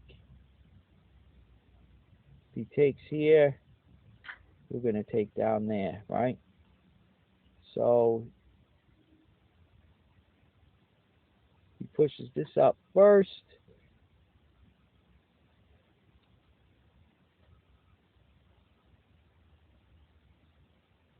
If he takes here, look at that. That's why the knight, look at the tactics here, folks. The knight goes to E3 to support C4. Look, if he takes, now this bishop is pinned, right? So you play the pawn up, because if he takes, well, then he loses this guy, so the bishop is pinned. Now, if the knight wasn't there, the rook would just capture, but now he would lose the exchange, see? And then he'd lose this pawn. All right, so crazy stuff, right? You see how it all comes together? Crazy. So maybe White could still keep a slight edge, but you got to admit, Black's more in the game in this line, all because of this silly pawn move. Look at this, folks. Let's just go back. I think it's worth noting, right? Here you go, look. Okay. He plays this, okay? And then eventually that helps to keep the C pawn back and coming up and getting that passed pawn. So look at this. So you move back, and then let's look at the other line. If you don't remember, he just went straight away, right? Okay, now we take. He sacks. We take with check. He takes. We go there. He takes. I take. He comes out with check, right? King over. He's got to save the rook. Now we hit him over here, and he moves back, right? What if he just moved back here, right? Now we push C4, see? We're getting that pawn up there now while we can, before B5 is played. All right. Go back to our outpost. And there you have it. All right, so he's going to attack C4. We're going to protect that guy. Maybe we use the other rook. All right. And there you go. I mean, okay, you see the difference, though?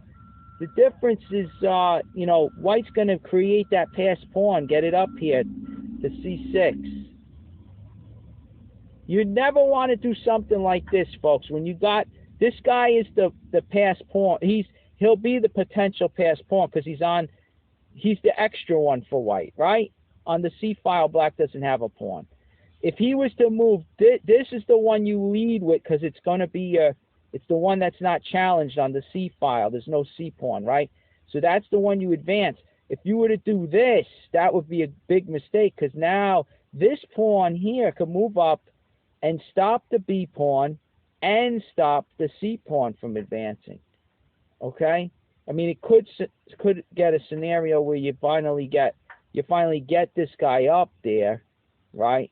And you can do something like that, and then advance this guy up, you see? And if he doesn't take, well, I don't know. If he doesn't take. But anyway, okay. I'm getting pretty deep into this, right? All right, so I think we really squeezed all the blood out of the stone on this one. So I hope you enjoyed it. You know, it was some game. Beautiful stuff. And on this, you had Morphy going, Anderson going here. Right? There you go. Check. Pawn takes. And he took here. There it was, right? Move 17 in half-hour game. 17 moves, and Anderson called it quits. He saw he had no good way out of this. All right, you take there. Here comes the look. There we go. Takes. There you go. Pin. There you go. You get the knight now. All right. It'll take some time, but I think it's clear that white is better here. Almost +5. All right, folks. So there's game 57. Thoroughly, beaten to death.